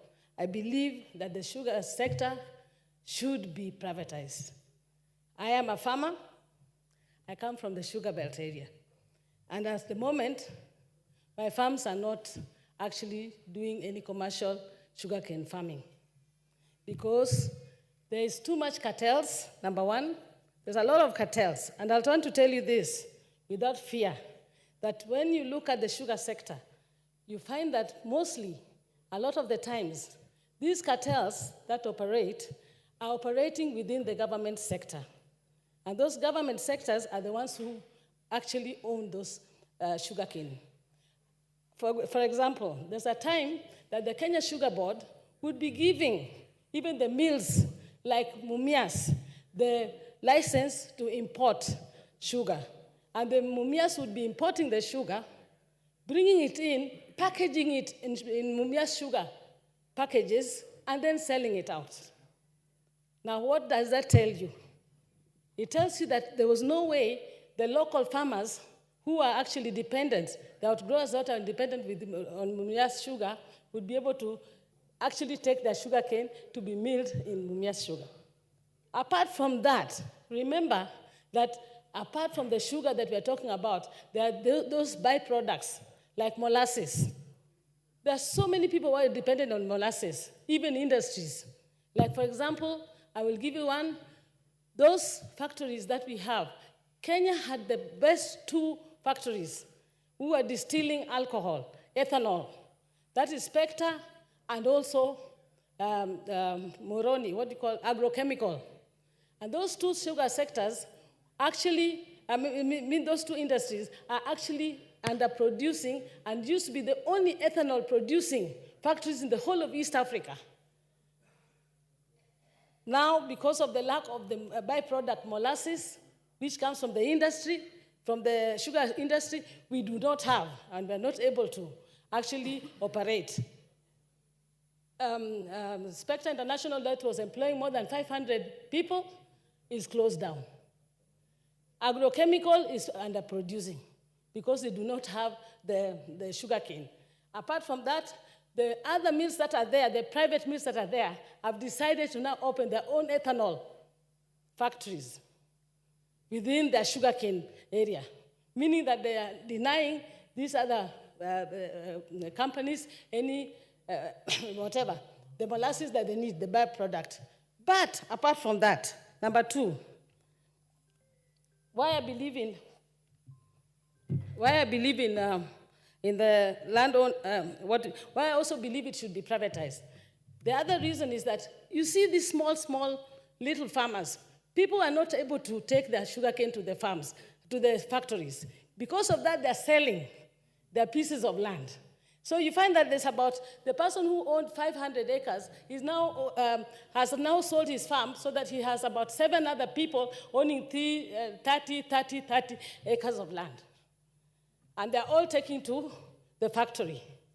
Now, even if you want to privatize, you must be able to consolidate these people so they can sell this land, so that the company that is coming, the private company that is coming, is able to buy all that land and be able to produce. Otherwise, with these small farms that are around, now, because of the fact that, even me right now, I want to sell.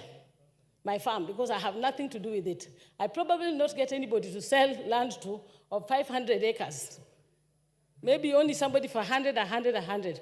Once we are doing that, we are removing ourselves further from actually being able to consolidate and sell to the private companies. I therefore still believe that privatization is the best way because of the cartels in the government.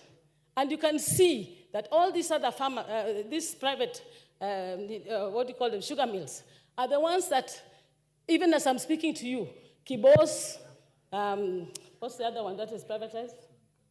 Kibos and, no.